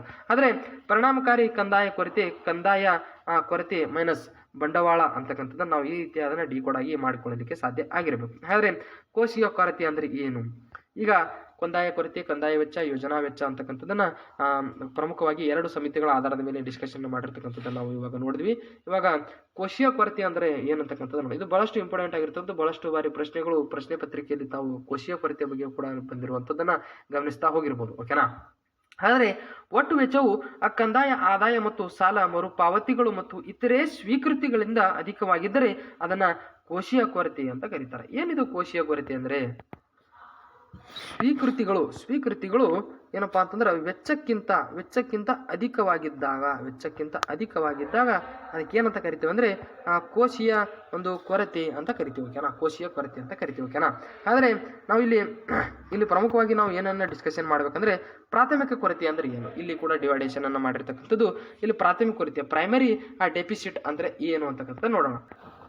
ಪ್ರೈಮರಿ ಡೆಫಿಸಿಟ್ ಕೋಶೀಯ ಕೊರತೆಯಿಂದ ಬಡ್ಡಿ ಪಾವತಿಗಳನ್ನ ಕಳೆದ ಸಂದರ್ಭದಲ್ಲಿ ದೊರೆಯುವ ಕೊರತೆಯನ್ನ ಪ್ರಾಥಮಿಕ ಕೊರತೆ ಅಂತ ಕರಿತೀವಿ. ಅಂದ್ರೆ ಇಂಡಿಯನ್ ಎಕಾನಮಿಯ ಸಂಬಂಧಪಟ್ಟ ಹಾಗೆ ಕಂಪ್ಲೀಟ್ ಆಗಿರ್ತಕ್ಕಂಥ ಒಂದು ವಿಚಾರ ಬಗ್ಗೆ ನೋಡೋದಾದ್ರೆ ನಾವು ಇಲ್ಲಿ ಪ್ರಾಥಮಿಕ ಕೊರತೆ ಅಂತಕ್ಕಂಥದ್ದು ಯಾವುದಂತ ನಾವು ನೋಡೋದಾದ್ರೆ ಬಡ್ಡಿ ಪಾವತಿಗೆ ಸಂಬಂಧಪಟ್ಟಿರೋ ಹಾಗೆ ಒಂದೇ ಒಂದು ನಿರ್ದಿಷ್ಟವಾಗಿರುವಂತಹ ಒಂದು ಸ್ಥಳ ಮತ್ತು ಒಂದು ಅವಧಿಗೆ ಸಂಬಂಧಪಟ್ಟಿರ್ತಕ್ಕಂಥ ಒಂದು ವಿಚಾರವನ್ನು ನಾವು ಏನಂತ ಕರಿತೀವಿ, ಇದು ಪ್ರಾಥಮಿಕ ಪರಿಧಿ ಅಂತ ಕರಿತೀವಿ. ಅಂದರೆ ಪ್ರತಿಯೊಂದು ಡೆಫಿನೇಷನ್ ಕೂಡ ಬಹಳಷ್ಟು ಇಂಪಾರ್ಟೆಂಟ್, ಪ್ರತಿಯೊಂದು ಡೆಫಿನೇಷನ್ ಇರತಕ್ಕಂಥ ಶಬ್ದಗಳು ಕೂಡ ಬಹಳಷ್ಟು ಇಂಪಾರ್ಟೆಂಟ್ ಆಗಿರೋದ್ರಿಂದ ಅದನ್ನು ತಾವು ನೋಟ್ ಮಾಡಿಕೊಳ್ಳಲಿಕ್ಕೆ ಸಾಧ್ಯ ಆಗಿರಬೇಕು. ಇದನ್ನು ಯಾವ ರೀತಿ ನಾವು ಡಿಕೋಡ್ ಮಾಡಬಹುದು ಅಂದರೆ, primary deficit is equal to fiscal deficit minus interest payment ಅಂತಕ್ಕಂಥದ್ದನ್ನು ಈ ರೀತಿಯಾಗಿ ತಾವು ಅದನ್ನು ಡಿಕೋಡ್ ಮಾಡೋದ್ರ ಮೂಲಕ ಅದನ್ನು ಸರಳೀಕೃತವಾಗಿ ಮಾಡಿಕೊಳ್ಳಲಿಕ್ಕೆ ಸಾಧ್ಯ ಆಗಿರಬೇಕು. ಅದನ್ನು ಮೌಲ್ಯವರ್ಧಿತ ತೆರಿಗೆ, ಇದಂತೂ ಬಹಳ ಇಂಪಾರ್ಟೆಂಟ್ ಆಗಿರುವಂಥದ್ದು. ಮೌಲ್ಯವರ್ಧಿತ ತೆರಿಗೆ ಅಂತಕ್ಕಂಥದ್ದನ್ನು ಈಗಾಗಲೇ ಹಲವು ಎಕ್ಸಾಮ್ಗಳಲ್ಲಿ ಪ್ರಶ್ನೆಯನ್ನ ಬಂದಿರತಕ್ಕಂಥದ್ದು ಗಮನಿಸಬೇಕು. ಹಾಗಾದರೆ ಮೌಲ್ಯವರ್ಧಿತ ತೆರಿಗೆ ಒಂದು ವಸ್ತುವಿನ ಮೌಲ್ಯವು ಉತ್ಪಾದನಾ ಪ್ರತಿ ಹಂತದಲ್ಲಿ ವೆಚ್ಚಳವಾಗುವುದರ ಮೇಲೆ ವಿಧಿಸುವ ತೆರಿಗೆಯನ್ನು ಮೌಲ್ಯವರ್ಧಿತ ತೆರಿಗೆ ಅಂತ ಕರೀತಾರೆ. ಇದಕ್ಕೆ ಬೆಸ್ಟ್ ಎಕ್ಸಾಂಪಲ್ ಅಪ್ಪ ಅಂತಂದರೆ ಪರೋಕ್ಷ ತೆರಿಗೆ ಅಂತಕ್ಕಂಥದ್ದನ್ನು ತಾವು ನೆನಪಿಟ್ಟುಕೊಳ್ಳಲಿಕ್ಕೆ ಸಾಧ್ಯ ಆಗಿರಬೇಕು. ಏಪ್ರಿಲ್ 2005 ರಿಂದ ರಾಷ್ಟ್ರಾದ್ಯಂತ ಜಾರಿಗೊಳಿಸಲಾಗಿರುವಂಥದ್ದು ಯಾವುದು? ಮೌಲ್ಯವರ್ಧಿತ ತೆರಿಗೆ. ಇದಕ್ಕಿಂತ ಮುನ್ನ 2003ರಲ್ಲಿ ಹರಿಯಾಣ ಮೌಲ್ಯವರ್ಧಿತ ತೆರಿಗೆಯನ್ನು ಕೂಡ ಜಾರಿಗೊಳಿಸಿರತಕ್ಕಂಥ ಒಂದು ರಾಜ್ಯ ಆಗಿರುವಂಥದ್ದು. ಹಾಗಾದರೆ ಸರಕು ಮತ್ತು ಸೇವಾ ತೆರಿಗೆ GST, goods and services tax ಅಂತಕ್ಕಂಥದ್ದು ನೋಡಿದ್ರೆ ಎಲ್ಲ ಪರೋಕ್ಷ ತೆರಿಗೆಗಳನ್ನು ಸೇರಿಸಿ ಜಾರಿಗೆ ತರಲು ಯೋಚಿಸಿರುವ ತೆರಿಗೆಯೇ ಸರಕು ಮತ್ತು ಸೇವಾ ತೆರಿಗೆ. ಅಂದರೆ GST ಅಂತಕ್ಕಂಥದ್ದು 10 ಹಲವು ತೆರಿಗೆಗಳ ಬದಲಿಗೆ ಒಂದೇ ಒಂದು ತೆರಿಗೆಯನ್ನು ಮಾಡಬೇಕು ಅಂತಕ್ಕಂಥದ್ದು ಭಾರತ ಸರ್ಕಾರದಲ್ಲಿ ಒಂದು ನಿರೂಪಣೆಯನ್ನು ಮಾಡಿರುವಂಥ ಸಂದರ್ಭದಲ್ಲಿ ಹೊಟ್ಟಿಕೊಂಡಿದ್ದೇ ಯಾವುದಪ್ಪ ಅಂತಂದ್ರೆ GST ಅಂತಕ್ಕಂಥದ್ದು. ಹಾಗಾದರೆ ಒಂದು ದೇಶ ಒಂದು ತೆರಿಗೆ ಎಂಬ ಪರಿಕಲ್ಪನೆಯನ್ನು ಅಡಿಯಲ್ಲಿ ಜಾರಿಗೊಳಿಸಲಾಗಿರುವಂಥದ್ದು. ಇದನ್ನು ಕೇಂದ್ರ ಸರ್ಕಾರ 2017 ಜುಲೈ 1ಕ್ಕೆ ಇದಕ್ಕೇನು ಮಾಡ್ತಾರೆ ಅಂದರೆ ಇದರ ಬರ್ತ್ಡೇ ಸೆಲೆಬ್ರೇಷನ್ ಮಾಡ್ತಾರೆ. ಯಾವುದ್ರದ್ದು? GST. ಓಕೆನಾ? ಹಾಗಾದರೆ ನಮ್ಮ ಒಂದು ಮುಂದಿನ ಪ್ರಮುಖವಾಗಿರುವಂಥ ಒಂದು ವಿಷಯಕ್ಕೆ ನಾವು ಹೋಗೋದಕ್ಕಿಂತ ಮುಂಚಿತವಾಗಿ ನಾವು ಇಲ್ಲಿವರೆಗೆ ಏನನ್ನ ಡಿಸ್ಕಷನ್ ಮಾಡ್ತಾ ಬಂದ್ವಿ ಅಂದರೆ ಮುಂಗಡ ಪತ್ರ, ಬಡ್ಜೆಟ್ ಅಂತಕ್ಕಂಥ ವಿಚಾರ ಬಗ್ಗೆ ನಾವು ನೋಡ್ತಾ ಬಂದ್ವಿ. ಇದಕ್ಕೆ ಸಂಬಂಧಪಟ್ಟ ಹಾಗೆ ಪ್ರತಿಯೊಂದು ವಿಷಯಗಳು ಕೂಡ ಬಹಳಷ್ಟು ಇಂಪಾರ್ಟೆಂಟ್ ಆಗಿರುವಂಥದ್ದು. ಅದರಲ್ಲಿ ವಿಶೇಷವಾಗಿ ವೆಚ್ಚಗಳು ಮತ್ತು ತೆರಿಗೆಗಳು ಅಂತಕ್ಕಂಥ ಏನು ವಿಚಾರ ಇದೆ ಅವೆಲ್ಲವೂ ಕೂಡ ತಾವು ನೋಟ್ ಮಾಡಿಕೊಳ್ಳಲಿಕ್ಕೆ ಸಾಧ್ಯ ಆಗಿರಬೇಕು. ಜೊತೆಗೆ ಅಲ್ಲಿ ಬಂದಿರತಕ್ಕಂಥ ಪ್ರಮುಖ ಡಿಕೋಡ್ ಏನು ಮಾಡಿದ್ದಾರೆ, ಇವಾಗ ತೆರಿಗೆ ಅಂದರೆ ಏನು, ಕಂದಾಯ ಆದಾಯ ಅಂದರೆ ಏನು, ಇವನ್ನ ಏನು ಡಿಕೋಡ್ ಮಾಡಿದಾರಲ್ಲ ಆ ಡಿಕೋಡ್ ಮಾಡಿರ್ತಕ್ಕಂಥ ವಿಚಾರವನ್ನು ತಾವು ನೋಟ್ ಮಾಡಿಕೊಳ್ಳಲಿಕ್ಕೆ ಸಾಧ್ಯ. ಯಾಕಂದರೆ ಪ್ರತಿಯೊಂದು ಶಬ್ದವು ಕೂಡ ನೆನಪಿಟ್ಟುಕೊಳ್ಳಲಿಕ್ಕೆ ಸಾಧ್ಯ ಆಗದೇ ಇರುವಂಥ ಸಂದರ್ಭದಲ್ಲಿ ಆ ಡಿಕೋಡ್ ಮಾಡಿರ್ತಕ್ಕಂಥ ಒಂದು ಶಬ್ದಗಳು ತಮಗೆ ಬಹಳಷ್ಟು ಸಹಕಾರಿ ಆಗ್ತಾವ ಅಂತಕ್ಕಂಥ ಉದ್ದೇಶವನ್ನು ಹೇಳ್ತಾ ಇವಾಗ ಮುಂದಿನ ಟಾಪಿಕ್, ಇದೊಂದು ಕಂಪ್ಲೀಟ್ ಆಗಿರತಕ್ಕಂಥ ಇಂಡಿಯನ್ ಎಕಾನಮಿ ಮಹಾ ಮ್ಯಾರಥಾನ್ ಕ್ಲಾಸ್ ಆಗಿರೋದ್ರಿಂದ ಕಂಪ್ಲೀಟ್ ಆಗಿರತಕ್ಕಂಥ ಇಂಡಿಯನ್ ಎಕಾನಮಿ ಮುಗಿಸಿಕೊಳ್ಳಲಿಕ್ಕೆ ಸಾಧ್ಯ ಆಗುವಂಥ ಪ್ರಯತ್ನದಲ್ಲಿ ನಾವು ಇರ್ತಾ ಇದ್ವಿ. ತಾವು ಕೂಡ ಅತ್ಯಂತ ಏನು ಮಾಡ್ಬೇಕಂದ್ರೆ ಸಹನೆಯಿಂದ ಸಮಾಧಾನದಿಂದ ಕ್ಲಾಸನ್ನು ಕೇಳಿಕೊಳ್ಳಲಿಕ್ಕೆ ತಮಗೆ ಸಾಧ್ಯ ಆಗಿರಬೇಕು. ಇನ್ನು ಮುಂದಿನ ನಮ್ಮ ಒಂದು ಜಬರ್ದಸ್ತ್ ಟಾಪಿಕ್ ಯಾವುದಪ್ಪ ಅಂತಂದ್ರೆ ಪ್ರಮುಖ ತೆರಿಗೆ ಸಂಬಂಧಿಸಿದ ವಿಷಯಗಳು ಅಂತಕ್ಕಂಥ ನೋಡ್ತೀವಿ. ಅಂದರೆ ನಾವು ಈಗ ಏನು ನೋಡಿದ್ವಿ ಅಂದರೆ ಬಡ್ಜೆಟ್ಗೆ ಸಂಬಂಧಪಟ್ಟ ಹಾಗೆ ವಿಚಾರಗಳನ್ನು ನೋಡಿದ್ವಿ. ಅದರಲ್ಲಿ ಬಡ್ಜೆಟ್ಗೆ ಸಂಬಂಧಪಟ್ಟ ಅಲ್ಲಿ ತೆರಿಗೆ ಅಂತಕ್ಕಂಥದ್ದನ್ನು ಬಹಳಷ್ಟು ಬಾರಿ ನೋಡ್ತಾ ಹೋದ್ರಿ. ಯಾಕಂದರೆ ಇತ್ತೀಚೆಗೆ 2024-25ರಲ್ಲಿ ನಿರ್ಮಲಾ ಸೀತಾರಾಮನ್ ಒಂದು ತೆರಿಗೆಯಲ್ಲಿಗೆ ಸಂಬಂಧಪಟ್ಟ ಮತ್ತು ಮುಂಗಡ ಪತ್ರಕ್ಕೆ ಸಂಬಂಧಪಟ್ಟ ಹಾಗೆ GSTಗೆ ಸಂಬಂಧಪಟ್ಟ ಹಾಗೆ ಬಹಳಷ್ಟು ಟ್ಯಾಕ್ಸ್ ಭಾರತ ದೇಶದ ಜನರ ಮೇಲೆ ಹೊರೆ ಆಗ್ತದೆ ಅಂತಕ್ಕಂಥ ವಿಚಾರವನ್ನು ಹೇಳ್ತಾ ಹೋಗ್ತಾರೆ. ಅಂತ ಸಂದರ್ಭದಾಗ ತೆರಿಗೆ ಅಂತಕ್ಕಂಥ ವಿಷಯದ ಬಗ್ಗೆ ನಾವು ಕಂಪ್ಲೀಟ್ ಆಗಿ ನೋಡ್ತಾ ಹೋಗ್ಬೇಕು. ಯಾಕಂದ್ರೆ ಬಹಳಷ್ಟು ಬಾರಿ GD ಆಗಿರ್ಬೋದು 10 ಹಲವು ಎಕ್ಸಾಮ್ಗಳಿಗೆ 10 ಹಲವು ಸ್ಟೇಟ್ ಮತ್ತು ಸೆಂಟ್ರಲ್ ಎಕ್ಸಾಮ್ಗಳಿಗೆ ಟ್ಯಾಕ್ಸ್ ಮತ್ತು ಬಡ್ಜೆಟ್ ಮೇಲೆ ಇದು ಬಹಳಷ್ಟು ಏನಪ್ಪಾ ಅಂತಂದ್ರೆ ಪ್ರಮುಖವಾಗಿರುವಂಥ ಟಾಪಿಕ್ ಅಂತ ತಿಳ್ಕೊಂಡ್ಬಿಟ್ರೆ. ಯಾಕಂದ್ರೆ ಪ್ರತಿಯೊಂದು ಎಕ್ಸಾಮ್ನಲ್ಲೂ ಕೂಡ ನಾವು ಏನು ಮಾಡ್ತಾ ಹೋಗ್ತೀವಿ ಅಂದರೆ ಟ್ಯಾಕ್ಸ್ ಮೇಲೆ ಬಹಳಷ್ಟು ಪ್ರಶ್ನೆಗಳನ್ನು ಬರ್ತಾ ಹೋದ್ರಿಂದ ಬಹಳಷ್ಟು ಸಂಕ್ಷಿಪ್ತವಾಗಿ ಇದನ್ನು ತಿಳಿದುಕೊಳ್ಳಲಿಕ್ಕೆ ನಾವು ಪ್ರಯತ್ನವನ್ನು ಮಾಡೋಣ. ಓಕೆನಾ? ವಿತ್ ಥಿಯರಿ ಆಗಿ. ಓಕೆನಾ? ಹಾಗಾದರೆ ಪ್ರಮುಖ ತೆರಿಗೆ ಸಂಬಂಧಿ ವಿಷಯಗಳಂದ್ರೆ ಏನೇನು ಬರ್ತಾವೆ ಇಲ್ಲಿ? ಕೇಂದ್ರ ಸರ್ಕಾರ ವಿಧಿಸಿ ಸಂಗ್ರಹಿಸಿ ತಾನೇ ಬಳಕೆ ಮಾಡಿಕೊಳ್ಳುವುದು ಅಂತ ಯಾರು ಕರೀತಾರ? ಆದಾಯ ತೆರಿಗೆ ಮತ್ತು ಕಾರ್ಪೊರೇಷನ್ ತೆರಿಗೆ ದವರು ಕರೀತಾರೆ. ಅಂದ್ರೆ ಅವರು ಒಂದು ಆದಾಯ ತೆರಿಗೆ ಮತ್ತು ಕಾರ್ಪೊರೇಷನ್ ತೆರಿಗೆ ಅಂದ್ರೆ ಏನು? ಕೇಂದ್ರ ಸರ್ಕಾರನೇ ವಿಧಿಸ್ತದ, ಸಂಗ್ರಹಿಸ್ತದ ತಾನೇ. ಯಾವುದು? ಕೇಂದ್ರ ಸರ್ಕಾರ, ಸೆಂಟ್ರಲ್ ಗೌರ್ಮೆಂಟ್ ಅದನ್ನೇ ಬಳಕೆ ಮಾಡ್ತದ. ಯಾರ ಮ್ಯಾಗ? ದೇಶದ ಎಲ್ಲಾ ಜನರ ಮೇಲೆ. ಅದು ಯಾವ್ಯಾವಪ್ಪ ಅಂತಂದ್ರೆ ಒಂದು ಆದಾಯ ತೆರಿಗೆ, ಇನ್ನೊಂದು ಕಾರ್ಪೊರೇಟ್ ತೆರಿಗೆ. ಹಾಗಾದ್ರೆ ಆದಾಯ ತೆರಿಗೆ ಮತ್ತು ಕಾರ್ಪೊರೇಟ್ ತೆರಿಗೆಗಳು ಯಾವ ಒಂದು ತೆರಿಗೆ ವಿಧದಾಗ ಬರ್ತಾವ ಅಂತಕ್ಕಂಥದ್ದನ್ನ ಕಮೆಂಟ್ ಮೂಲಕ ಕಮೆಂಟ್ ಮಾಡಿ. ಯಾಕಂದ್ರೆ ನಾನು ಈಗಾಗಲೇ ಆದಾಯದ ಮತ್ತು ತೆರಿಗೆಗೆ ಸಂಬಂಧಪಟ್ಟ ಹಾಗೆ ಯಾವ ಒಂದು ನೇರ ತೆರಿಗೆ ಮತ್ತು ಪ್ರತ್ಯಕ್ಷ ಪರೋಕ್ಷ ತೆರಿಗೆಗಳನ್ನು ಡಿಸ್ಕಷನ್ ಮಾಡಿದ್ದೀನಿ. ಆ ಒಂದು ವಿಷಯದಲ್ಲಿ ಇವು ಬರ್ತಾ ಹೋಗ್ತಾವೆ. ಹಾಗಾದರೆ ಅವು ಯಾವ ಒಂದು ತೆರಿಗೆ ವಿಧಗಳು ಅಂತಕ್ಕಂಥದ್ದನ್ನ ಕಂಪ್ಲೀಟ್ ಆಗಿ ತಾವು ನೋಟ್ ಮಾಡಿಕೊಂಡಿದ್ದೇ ಆದಲ್ಲಿ ಅದನ್ನು ಕಮೆಂಟ್ ಮಾಡಲಿಕ್ಕೆ ಸಾಧ್ಯ ಆಗಿರ್ಬೇಕು. ಆದರೆ ಕೇಂದ್ರ ಸರ್ಕಾರ ವಿಧಿಸಿ ಸಂಗ್ರಹಣೆ ಮಾಡಿ ಮತ್ತು ಕೇಂದ್ರ ಮತ್ತು ರಾಜ್ಯ ಸರ್ಕಾರಗಳ ನಡುವೆ ಹಂಚಿಕೆ ಮಾಡುವ ತೆರಿಗೆಗಳಿಗೆ ಏನಂತ ಕರೀತಾರೆ ಅಂದ್ರೆ ಅಬಕಾರಿ ತೆರಿಗೆ ಮತ್ತು ಸಂಪತ್ತಿನ ತೆರಿಗೆ ಅಂತಕ್ಕಂಥದ್ದು. ಓಕೆನಾ? ಆದರೆ ಕೇಂದ್ರ ಸರ್ಕಾರ ವಿಧಿಸಿ ಸಂಗ್ರಹಣೆ ಮಾಡಿ ಪೂರ್ಣ ರಾಜ್ಯ ಸರ್ಕಾರಗಳಿಗೆ ನೀಡುವುದನ್ನು ಮಾರಾಟ ತೆರಿಗೆ ಮತ್ತು ಸೇವಾ ತೆರಿಗೆ ಸರ್ವಿಸಸ್ ಟ್ಯಾಕ್ಸ್ ಅಂತ ಕರೀತಾರೆ. ಹಾಗಾದರೆ ಈ ಒಂದು ಪ್ರತಿ ತೆರಿಗೆಯ ವಿಚಾರ ಮತ್ತು ವಿಷಯಗಳು ಬಹಳಷ್ಟು ಇಂಪಾರ್ಟೆಂಟ್ ಆಗಿರುವುದರಿಂದ ಇದಕ್ಕೆ ಟೈಟಲ್ ಅಂತ ಏನಿದೆ ಅಂದರೆ ಆ ತೆರಿಗೆ ಸಂಬಂಧಿಸಿದ ವಿಷಯಗಳಂತಾನೆ ಇದೆ. ಓಕೆನಾ, ತೆರಿಗೆ ಸಂಬಂಧಿಸಿದ ವಿಷಯಗಳಂತಾನೆ ಇದೆ. ಓಕೆನಾ, ಹಾಗಾದರೆ ಇದಕ್ಕೆ ಸಂಬಂಧಪಟ್ಟ ಹಾಗೆ ಈ ವಿಷಯಗಳನ್ನು ನೋಡುವಂಥ ಸಂದರ್ಭದಲ್ಲಿ ಅದನ್ನು ತಾವು ನೋಟ್ ಮಾಡಿಕೊಳ್ಳಲಿಕ್ಕೆ ಕೂಡ ಸಾಧ್ಯ ಆಗುತ್ತೆ. ಅಂದರೆ ಯಾವ್ಯಾವ ತೆರಿಗೆಗಳು ಯಾರ್ಯಾರು ವಿಧಿಸ್ತಾ ಇದ್ದಾರೆ ಮತ್ತು ಯಾರು ಸಂಗ್ರಹಣೆ ಮಾಡ್ತಾ ಇದ್ದಾರೆ, ಯಾರಿಗೆ ಕೊಡ್ತಾ ಇದ್ದಾರೆ ಅಂತಕ್ಕಂಥ ವಿಚಾರವನ್ನು ಕೂಡ ತಮಗೆ ಗೊತ್ತಿರಬೇಕು. ಇನ್ನು ಕೇಂದ್ರ ಸರ್ಕಾರ ವಿಧಿಸಿ ರಾಜ್ಯ ಸರ್ಕಾರ ಸಂಗ್ರಹಣೆ ಮಾಡ್ತದ, ಕೇಂದ್ರ ಸರ್ಕಾರಕ್ಕೆ ನೀಡಲ್ಪಡ್ತದ.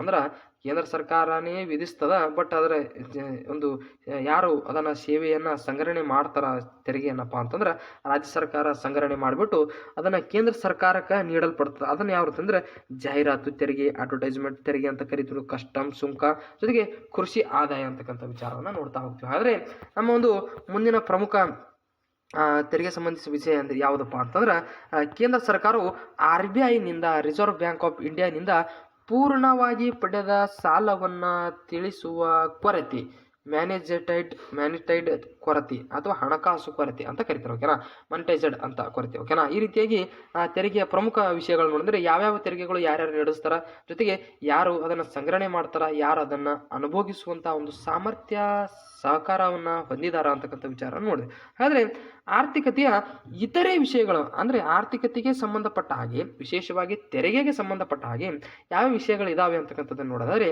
ಇಲ್ಲಿ ಒಂದೇದು ಯಾವ್ದು ಬರ್ತದೆ ಅಂದ್ರೆ ಪ್ರತ್ಯಕ್ಷ ತೆರಿಗೆ, ಡೈರೆಕ್ಟ್ ಟ್ಯಾಕ್ಸ್ ಅಂತಕ್ಕಂಥದ್ದು. ತೆರಿಗೆ ಆಘಾತ ಮತ್ತು ಹೊರೆ ಒಬ್ಬ ವ್ಯಕ್ತಿ ಮೇಲೆ ಬೀಳುವಂಥದ್ದು. ಅಂದರೆ ಇವಾಗ ಫೋಕಸಿಂಗ್ ಲೈಟ್ ಅಂತ ಹೇಳ್ಬೋದು ಇದಕ್ಕೆ ನಾವು ಇಂಡೈರೆಕ್ಟ್ ಆಗಿ. ಏನಂದರೆ ಅವನ ಒಂದು ಆದಾಯ ಇಂತಿಷ್ಟಿತ್ತಂದರೆ ಅವನು ಮಾತ್ರ ತೆರಿಗೆಯನ್ನು ಕಟ್ಟಬೇಕು, ಬದಲಿಗೆ ಬೇರೆಯವ್ರಿಗೆ ನಂದಿಷ್ಟು ಆದಾಯದ ನೀವು ಹೋಗಿ ತೆರಿಗೆ ಕಟ್ಟಂದರೆ ಅವನು ಕಟ್ಟಲ್ಲ. ಯಾಕಂದರೆ ಇದು ಪ್ರತ್ಯಕ್ಷ ತೆರಿಗೆ. ಪ್ರತ್ಯಕ್ಷ ತೆರಿಗೆ ಪ್ರಮುಖವಾಗಿರುವಂಥದ್ದು ಆಘಾತ ಮತ್ತು ಹೊರೆ ಒಬ್ಬ ವ್ಯಕ್ತಿಯ ಮೇಲೆ ಏನಪ್ಪ ಅಂತಂದರೆ ಇದು ಬೀಳುವಂಥದ್ದು. ಹಾಗಾಗಿ ಇದು ಪ್ರತ್ಯಕ್ಷ ತೆರಿಗೆ ಅಂತ ಕರೀತಾರೆ. ಹಾಗಾದರೆ ದೇಶದ ಸರ್ಕಾರದ ಒಟ್ಟಾರೆ ಸಾಲವನ್ನು ತಿಳಿಸುವುದು ಕೋಶೀಯ ಕೊರತೆ ಅಂತಕ್ಕಂಥದ್ದು. ಕೋಶೀಯ ಕೊರತೆ ಅಂತಕ್ಕಂಥದ್ದು ದೇಶದ ಒಟ್ಟಾರೆ ಸಾಲ ಎಷ್ಟು ಅದ, ಎಷ್ಟು ಮಾಡ್ಯಾರ, ಎಷ್ಟು ಮಾಡಬೇಕಾಗಿತ್ತು, ಎಷ್ಟು ಮಾಡ್ಯಾರ ಅಂತಕ್ಕಂಥ ವಿಚಾರವನ್ನು ಈ ಒಂದು ಕೋಶೀಯ ಕೊರತೆಯಲ್ಲಿ ತಿಳಿಸ್ತಾ ಹೋಗ್ತಾರೆ. ಉದಾಹರಣೆ ಆದಾಯ ತೆರಿಗೆ, ಇನ್ಕಮ್ ಟ್ಯಾಕ್ಸ್, ಜೊತೆಗೆ ಕಾರ್ಪೊರೇಷನ್ ತೆರಿಗೆ, ಆಮೇಲೆ ಕಂಪನಿ ಒಂದು ತೆರಿಗೆ, ಆಮೇಲೆ ಕಂಪನಿ ಲಾಭ ತೆರಿಗೆ ಅಂತ ಕೂಡ ಕರೀತಾರೆ. ಇನ್ನು ಸರ್ಕಾರದ ಹೆಚ್ಚು ಆದಾಯ ಮೂಲ ವೃತ್ತಿಪರ ತೆರಿಗೆ. ಈ ರೀತಿಯಾಗಿ ದೇಶದ ಸರ್ಕಾರದ ತೆರಿಗೆಗಳಲ್ಲಿ ನಾವು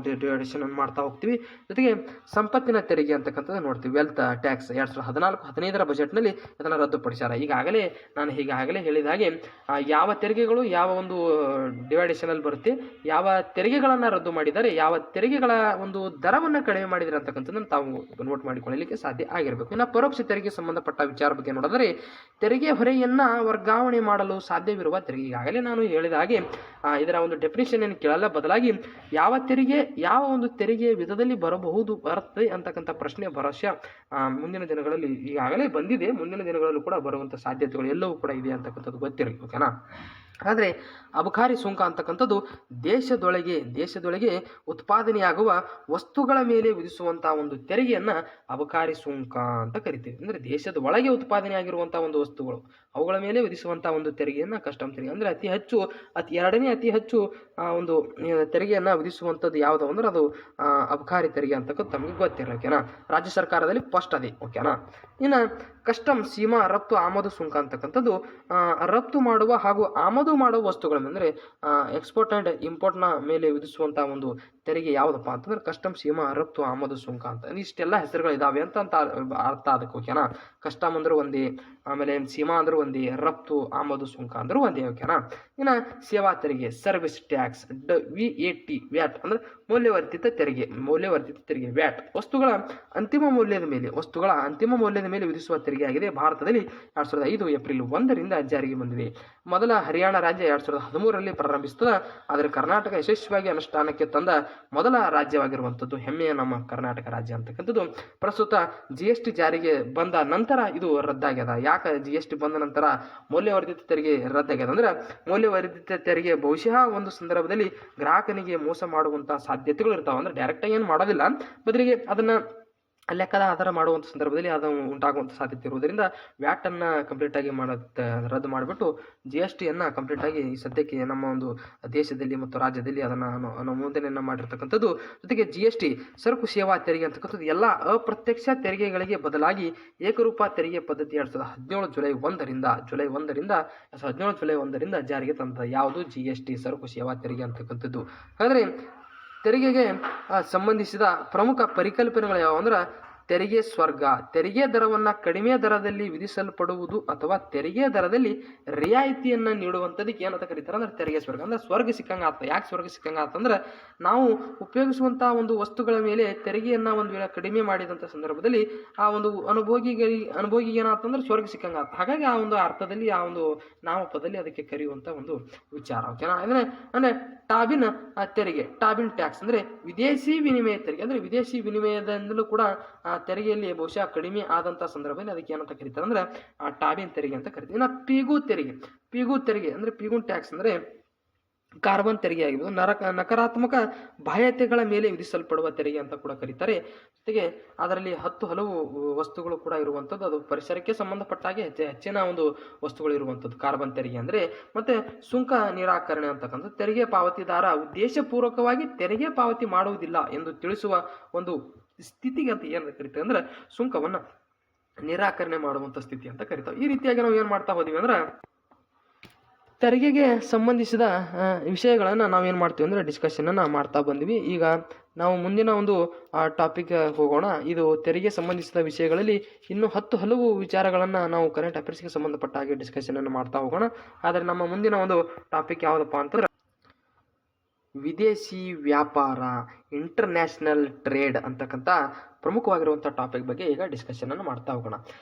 ಇನ್ನೂ ಯಾರಾದರೂ ನಮ್ಮ ಚಾನಲನ್ನು ಶೇರ್ ಮಾಡದೆ ಹೋದರೆ ಶೇರ್ ಮಾಡಿ ಅಂತ ಹೇಳ್ತಾ ಈಗ ವಿದೇಶಿ ವ್ಯಾಪಾರದ ಬಗ್ಗೆ ನಾವು ವಿಚಾರವನ್ನು ನೋಡ್ತಾ ಹೋಗೋಣ. ವಿದೇಶಿ ವ್ಯಾಪಾರ ಅಂದರೆ ಏನು ಸಿಂಪಲ್ ಆಗಿ ಅರ್ಥ ಮಾಡ್ಕೊಳ್ಳೋಣ. ರಾಷ್ಟ್ರಗಳ ನಡುವೆ ನಡೆಯುವ ವ್ಯಾಪಾರವನ್ನು ಒಂದು ವಿದೇಶಿ ವ್ಯಾಪಾರ ಅಂತ ಕರೀತಾರೆ. ರಾಷ್ಟ್ರಗಳ ನಡುವೆ ನಡೆಯುವ ವ್ಯಾಪಾರವನ್ನು ವಿದೇಶಿ ವ್ಯಾಪಾರ ಅಂತ ಕರೀತಾರೆ. ಭಾರತದ ವಿದೇಶಿ ವ್ಯಾಪಾರವು ಪ್ರಮುಖವಾಗಿ ಆಮದು ವ್ಯಾಪಾರ ಮತ್ತು ರಫ್ತು ವ್ಯಾಪಾರವನ್ನು ಒಳಗೊಂಡಿರುವಂಥದ್ದು. ಅಂದರೆ ಎಕ್ಸ್ಪೋರ್ಟ್ ಆ್ಯಂಡ್ ಇಂಪೋರ್ಟ್ನ ಒಂದು ವ್ಯಾಪಾರವನ್ನು ಮಾಡುವಂಥ ಒಂದು ರಾಷ್ಟ್ರಕ್ಕೆ ಆಮದು ರಫ್ತು ರಾಷ್ಟ್ರ ವ್ಯಾಪಾರ ಅಂತ ಕೂಡ ಕರೀತಾರೆ. ಹಾಗಾದರೆ ಇದು ದೇಶಗಳ ನಡುವೆ ಆಗಿರ್ಬೋದು, ವಿದೇಶಗಳ ನಡುವೆ ಆಗಿರ್ಬೋದು, ಖಂಡ ದೇಶಗಳ ನಡುವೆ ಕೂಡ ಆಗಿರ್ಬೋದು. ಹಾಗಾದರೆ ಕಂಪ್ಲೀಟ್ ಆಗಿ ವಿದೇಶಿ ವ್ಯಾಪಾರ ಅಂತ ಕರೀತಾರೆ. ಹಾಗಾದರೆ ರಫ್ತು ವ್ಯಾಪಾರ ಅಂತ ನೋಡೋಣ. ಹಾಗಾದರೆ ಭಾರತದಲ್ಲಿ ಉತ್ಪಾದನೆ ಮಾಡಿದ ಸರಕು ಮತ್ತು ಸೇವೆಗಳನ್ನು ರಫ್ತು ವ್ಯಾಪಾರ ಅಂತ ಕರೀತಾರೆ. ಭಾರತವು ವಿವಿಧ ರೀತಿಯ ಸರಕುಗಳನ್ನು ರಫ್ತು ಮಾಡುತ್ತಿದ್ದು ಇದರಲ್ಲಿ ಪ್ರಮುಖವಾಗಿ ಕೃಷಿ ಮತ್ತು ಕೃಷಿ ಸಂಬಂಧಿ ಸರಕುಗಳು, ಅದಿರು, ಇನ್ನಿತರ ಹಲವು ಒಂದು ಏನಪ್ಪ ಅಂತಂದ್ರೆ ನಮ್ಮ ಒಂದು ಸರಕುಗಳಲ್ಲಿ ನಮಗೆ ನೋಡ್ತಾ ಸಿಗ್ತಾ ಹೋಗ್ತಾವೆ. ಆದರೆ ಚಿನ್ನಾಭರಣಗಳು, ಇಂಜಿನಿಯರಿಂಗ್ ಸರಕುಗಳು, ಪೆಟ್ರೋಲಿಯಂ ಉತ್ಪನ್ನಗಳು ಇತ್ಯಾದಿಗಳು ನಮ್ಮ ಒಂದು ಭಾರತದಲ್ಲಿ ರಫ್ತು ಆಗ್ತಾ ಹೋಗ್ತದೆ. ಭಾರತದಿಂದ ಅತಿ ಹೆಚ್ಚು ರಫ್ತಾಗುತ್ತಿರುವ ಸರಕು ಮತ್ತು ಇಂಜಿನಿಯರಿಂಗ್ ಸರಕುಗಳು, ಪೆಟ್ರೋಲಿಯಂ ಉತ್ಪನ್ನಗಳು ಇತ್ಯಾದಿಗಳು. ಆದರೆ ಭಾರತದಿಂದ ಅತಿ ಹೆಚ್ಚು ರಫ್ತಾಗುತ್ತಿರುವ ಸರಕು ಮತ್ತು ಇಂಜಿನಿಯರಿಂಗ್ ಸರಕುಗಳು, ಈ ಸರಕುಗಳನ್ನು ಪ್ರಪಂಚದ ವಿವಿಧ ರಾಷ್ಟ್ರಗಳಿಗೆ ಏನಪ್ಪಾ ಅಂತಂದ್ರೆ ರಫ್ತನ್ನು ಮಾಡಲಾಗ್ತದೆ. ಭಾರತವು ಹೆಚ್ಚು ಸರಕುಗಳನ್ನು ರಫ್ತು ಮಾಡ್ತದೆ. ಯುನೈಟೆಡ್ ಸ್ಟೇಟ್ಸ್ ಆಫ್ ಎಮಿರೇಟ್ಸ್ ಅಂತಕ್ಕಂಥದಕ್ಕೆ. ಅದರ ಜೊತೆಗೆ ಅಮೇರಿಕಾ, ಚೀನಾ, ರಷ್ಯಾ ಮೊದಲಾದ ರಾಷ್ಟ್ರಗಳಿಗೆ ರಫ್ತನ್ನು ಮಾಡ್ತಾರೆ. ಹಾಗಾದರೆ ಆಮದು ವ್ಯಾಪಾರ ಅಂದರೆ ಇಂಪೋರ್ಟ್ ಟ್ರೇಡ್ ಅಂದರೆ ಭಾರತವು ವಿದೇಶಗಳಿಂದ ಸರಕು ಮತ್ತು ಸೇವೆಗಳನ್ನು ಕೊಳ್ಳುವುದಕ್ಕೆ ಆಮದು ವ್ಯಾಪಾರ ಅಂತ. ಆಮದು ಅಂದರೆ ಬಾರೋವಿಂಗ್, ಇಂಪೋರ್ಟ್ಸ್. ಭಾರತವು ಪ್ರಮುಖವಾಗಿ ಆಹಾರ ಧಾನ್ಯಗಳು, ಕಚ್ಚಾ ತೈಲ, ರಸಗೊಬ್ಬರಗಳು, ಬಂಡವಾಳ ಸರಕುಗಳು ಮೊದಲಾದ ಸರಕುಗಳನ್ನು ಆಮದು ಮಾಡಿಕೊಳ್ಳುತ್ತದೆ. ಭಾರತದ ಅತಿ ಹೆಚ್ಚು ಆಮದು ಮಾಡಿಕೊಳ್ಳುವ ಸರಕು ಕಚ್ಚಾ ತೈಲ. ಭಾರತವು ಚೀನಾದಿಂದ ಅತಿ ಹೆಚ್ಚು ಸರಕುಗಳನ್ನು ಆಮದನ್ನು ಮಾಡಿಕೊಳ್ಳುತ್ತದೆ. ನಮ್ಮ ಒಂದು ಪಕ್ಕದ ರಾಷ್ಟ್ರ ಆಗಿರುವಂಥ ಚೀನಾ ರಾಷ್ಟ್ರದಿಂದ ಅತಿ ಹೆಚ್ಚು ಸರಕುಗಳನ್ನು ಅದು ಆಮದು ಮಾಡಿಕೊಳ್ಳುತ್ತೆ. ಭಾರತವು ಚೀನಾದೊಂದಿಗೆ ಅತಿ ಹೆಚ್ಚು ವ್ಯಾಪಾರಿ ಸಂಬಂಧವನ್ನು ಹೊಂದಿರತಕ್ಕಂಥದ್ದು. ಜೊತೆಗೆ 8.6% ಭಾರತದ ವಿದೇಶಿ ವ್ಯಾಪಾರ ಚೀನಾದೊಂದಿಗೆ ನಡೀತದೆ. ಯಾಕಂದರೆ ನಮಗೆ ಅತ್ಯಂತ ಸಮೀಪವಾಗಿರುವಂಥದ್ದು ಮತ್ತು ಅತಿ ಹೆಚ್ಚು ಏನಂದ್ರೆ ನಮ್ಮ ಒಂದು ವ್ಯಾಪಾರಕ್ಕೆ ಅತ್ಯಂತ ಸೂಕ್ತ ಮತ್ತು ಸಮೀಪವಾಗಿರುವಂಥದ್ರ ಜೊತೆಗೆ ಸೌಹಾರ್ದತೆಯನ್ನು ಹೊಂದಿರುವ ಒಂದು ರಾಷ್ಟ್ರ ಆಗಿರುವುದರಿಂದ ಅತಿ ಹೆಚ್ಚು ಒಂದು ವಿದೇಶಿ ವ್ಯಾಪಾರ ಆಗುವಂಥದ್ದು. ಹಾಗಾದರೆ ಭಾರತದ ಪಾವತಿ ಶುಲ್ಕ, ಬ್ಯಾಲೆನ್ಸ್ ಆಫ್ ಪೇಮೆಂಟ್, ಒಂದು ರಾಷ್ಟ್ರವು ಒಂದು ವರ್ಷದ ಅವಧಿ ಜಗತ್ತಿನ ಇತರ ರಾಷ್ಟ್ರಗಳೊಂದಿಗೆ ಮಾಡಿದ ಎಲ್ಲ ಆರ್ಥಿಕ ವ್ಯವಹಾರಗಳ ವ್ಯವಸ್ಥೆಗೆ ಪಟ್ಟಿಗೆ ಏನಂತ ಪಾವತಿ ಶುಲ್ಕ ಅಂತ. ಅಂದರೆ ಒಂದು ರಾಷ್ಟ್ರ ಇತರೆ ರಾಷ್ಟ್ರಗಳೊಂದಿಗೆ ನಡೆಸುವ ಒಂದು ಆಮದು ರಫ್ತಿನ ಒಂದು ಕಂಪ್ಲೀಟ್ ಆಗಿರ್ತಕ್ಕಂಥ ಒಂದು ಸ್ಟ್ರಕ್ಚರ್ಗೆ ಏನಂತ ಕರಿತಾರೆ ಅಂದ್ರೆ ಪಾವತಿ ಶುಲ್ಕ ಅಂತ ಕರೀತಾರೆ. ಆದರೆ ಪಾವತಿ ಶುಲ್ಕ ಪ್ರಮುಖವಾಗಿ 2 ಖಾತೆಗಳನ್ನು ಒಳಗೊಂಡಿರುತ್ತೆ. ಯಾವ 2 ಖಾತೆಗಳಪ್ಪ ಅಂತಂದ್ರೆ ಒಂದು ಚಾಲ್ತಿ ಖಾತೆ, ಇನ್ನೊಂದು ಬಂಡವಾಳ ಖಾತೆ. ಚಾಲ್ತಿ ಖಾತೆ ಅಂದ್ರೆ ಏನು? ವಿದೇಶಿ ವ್ಯಾಪಾರದ ಚಾಲ್ತಿ ಖಾತೆದ ಏನು ಕೆಲಸ ಅದ? ಹಾಗಾದ್ರೆ ದೇಶದ ಸರಕು ಮತ್ತು ಸೇವೆಗಳ ಒಟ್ಟು ರಫ್ತು ಮೌಲ್ಯ ಮತ್ತು ಆಮದು ಮೌಲ್ಯಗಳನ್ನು ಒಳಗೊಂಡಿರುವ ಖಾತೆಗೆ ಚಾಲ್ತಿ ಖಾತೆ ಅಂತ ಕರೀತಾರೆ. ಓಕೆನಾ? ಹಾಗಾದ್ರೆ ಇದು ಗೋಚರ ಸರಕು ಮತ್ತು ಅಗೋಚರ, ಗೂಡ್ಸ್ ಆ್ಯಂಡ್ ಸರ್ವಿಸ್. ಗೋಚರ ಅಂದ್ರೆ ಅಗೋಚರ ಯಾವಾಗ ಬರ್ತಂದ್ರೆ ನಿಮಗೆ ಗೂಡ್ಸ್ ಆ್ಯಂಡ್ ಸರ್ವಿಸ್ ಅಂತ ನೀವು ನೆನ್ಪಡ್ಕೋಬೇಕು. ಓಕೆನಾ? ಆಮದು ಮತ್ತು ರಫ್ತು ವ್ಯವಹಾರಗಳನ್ನು ಒಳಗೊಂಡಿರುತ್ತದೆ ಯಾವುದು? ಚಾಲ್ತಿ ಖಾತೆ. ಆಮೇಲೆ ಬಂಡವಾಳ ಖಾತೆ ಅಂದ್ರೆ ದೇಶವು ವಿದೇಶಗಳೊಂದಿಗೆ ನಡೆಸುವ ಎಲ್ಲಾ ದೀರ್ಘಾವಧಿ ಮತ್ತು ಅಲ್ಪಾವಧಿ ಹಣಕಾಸಿನ ವ್ಯವಹಾರಗಳನ್ನು ದಾಖಲಿಸುವುದೇ ಬಂಡವಾಳ ಖಾತೆ ಅಂತ ಕರೀತಾರೆ. ಇದು ಸಾಲಗಳು, ಬಂಡವಾಳ ಹೂಡಿಕೆ, ಚಿನ್ನ ಮತ್ತು ವಿದೇಶಿ ವಿನಿಮಯ ಕೊಳ್ಳುವಿಕೆ ಮತ್ತು ಮಾರುವಿಕೆಯನ್ನು ಕೂಡ ಇದು ಒಳಗೊಂಡಿರ್ತದ. ಹಾಗಾದರೆ ಇಲ್ಲಿ ನಾವು ಚಾಲ್ತಿ ಖಾತೆಯ ಬಗ್ಗೆ ನೋಡೋದಾದರೆ ಸ್ವೀಕೃತಿಗಳು ಮತ್ತು ಪಾವತಿಗಳು ಅಂತಕ್ಕಂಥದ್ದನ್ನು 2 ರೀತಿ ನಾವು ಡಿವೈಡೇಷನ್ ಮಾಡಿ ನೋಡೋದಾದರೆ ಇಲ್ಲಿ ರಫ್ತುಗಳು ಮತ್ತು ಆಮದುಗಳನ್ನು ನೋಡೋಣ. ಚಾಲ್ತಿ ಖಾತೆಯ ಒಂದು ಪ್ರಥಮ ವಿಧ ಆಗಿರುವಂಥ ಚಾಲ್ತಿ ಖಾತೆದೊಳಗೆ ಇಲ್ಲಿ ಸರಕುಗಳು, ಇಲ್ಲಿ ಆಮದುಗಳು ಕೂಡ ಸರಕುಗಳಾಗ್ತವ, ಸೇವೆಗಳು ಕೂಡ ನಮಗೆ ರಫ್ತುಗಳಾಗ್ತವ, ಜೊತೆಗೆ ಸೇವೆಗಳು ಏನಾಗ್ತವೆ ಅಂದ್ರೆ ಆಮದುಗಳು ಕೂಡ ಆಗ್ತವ.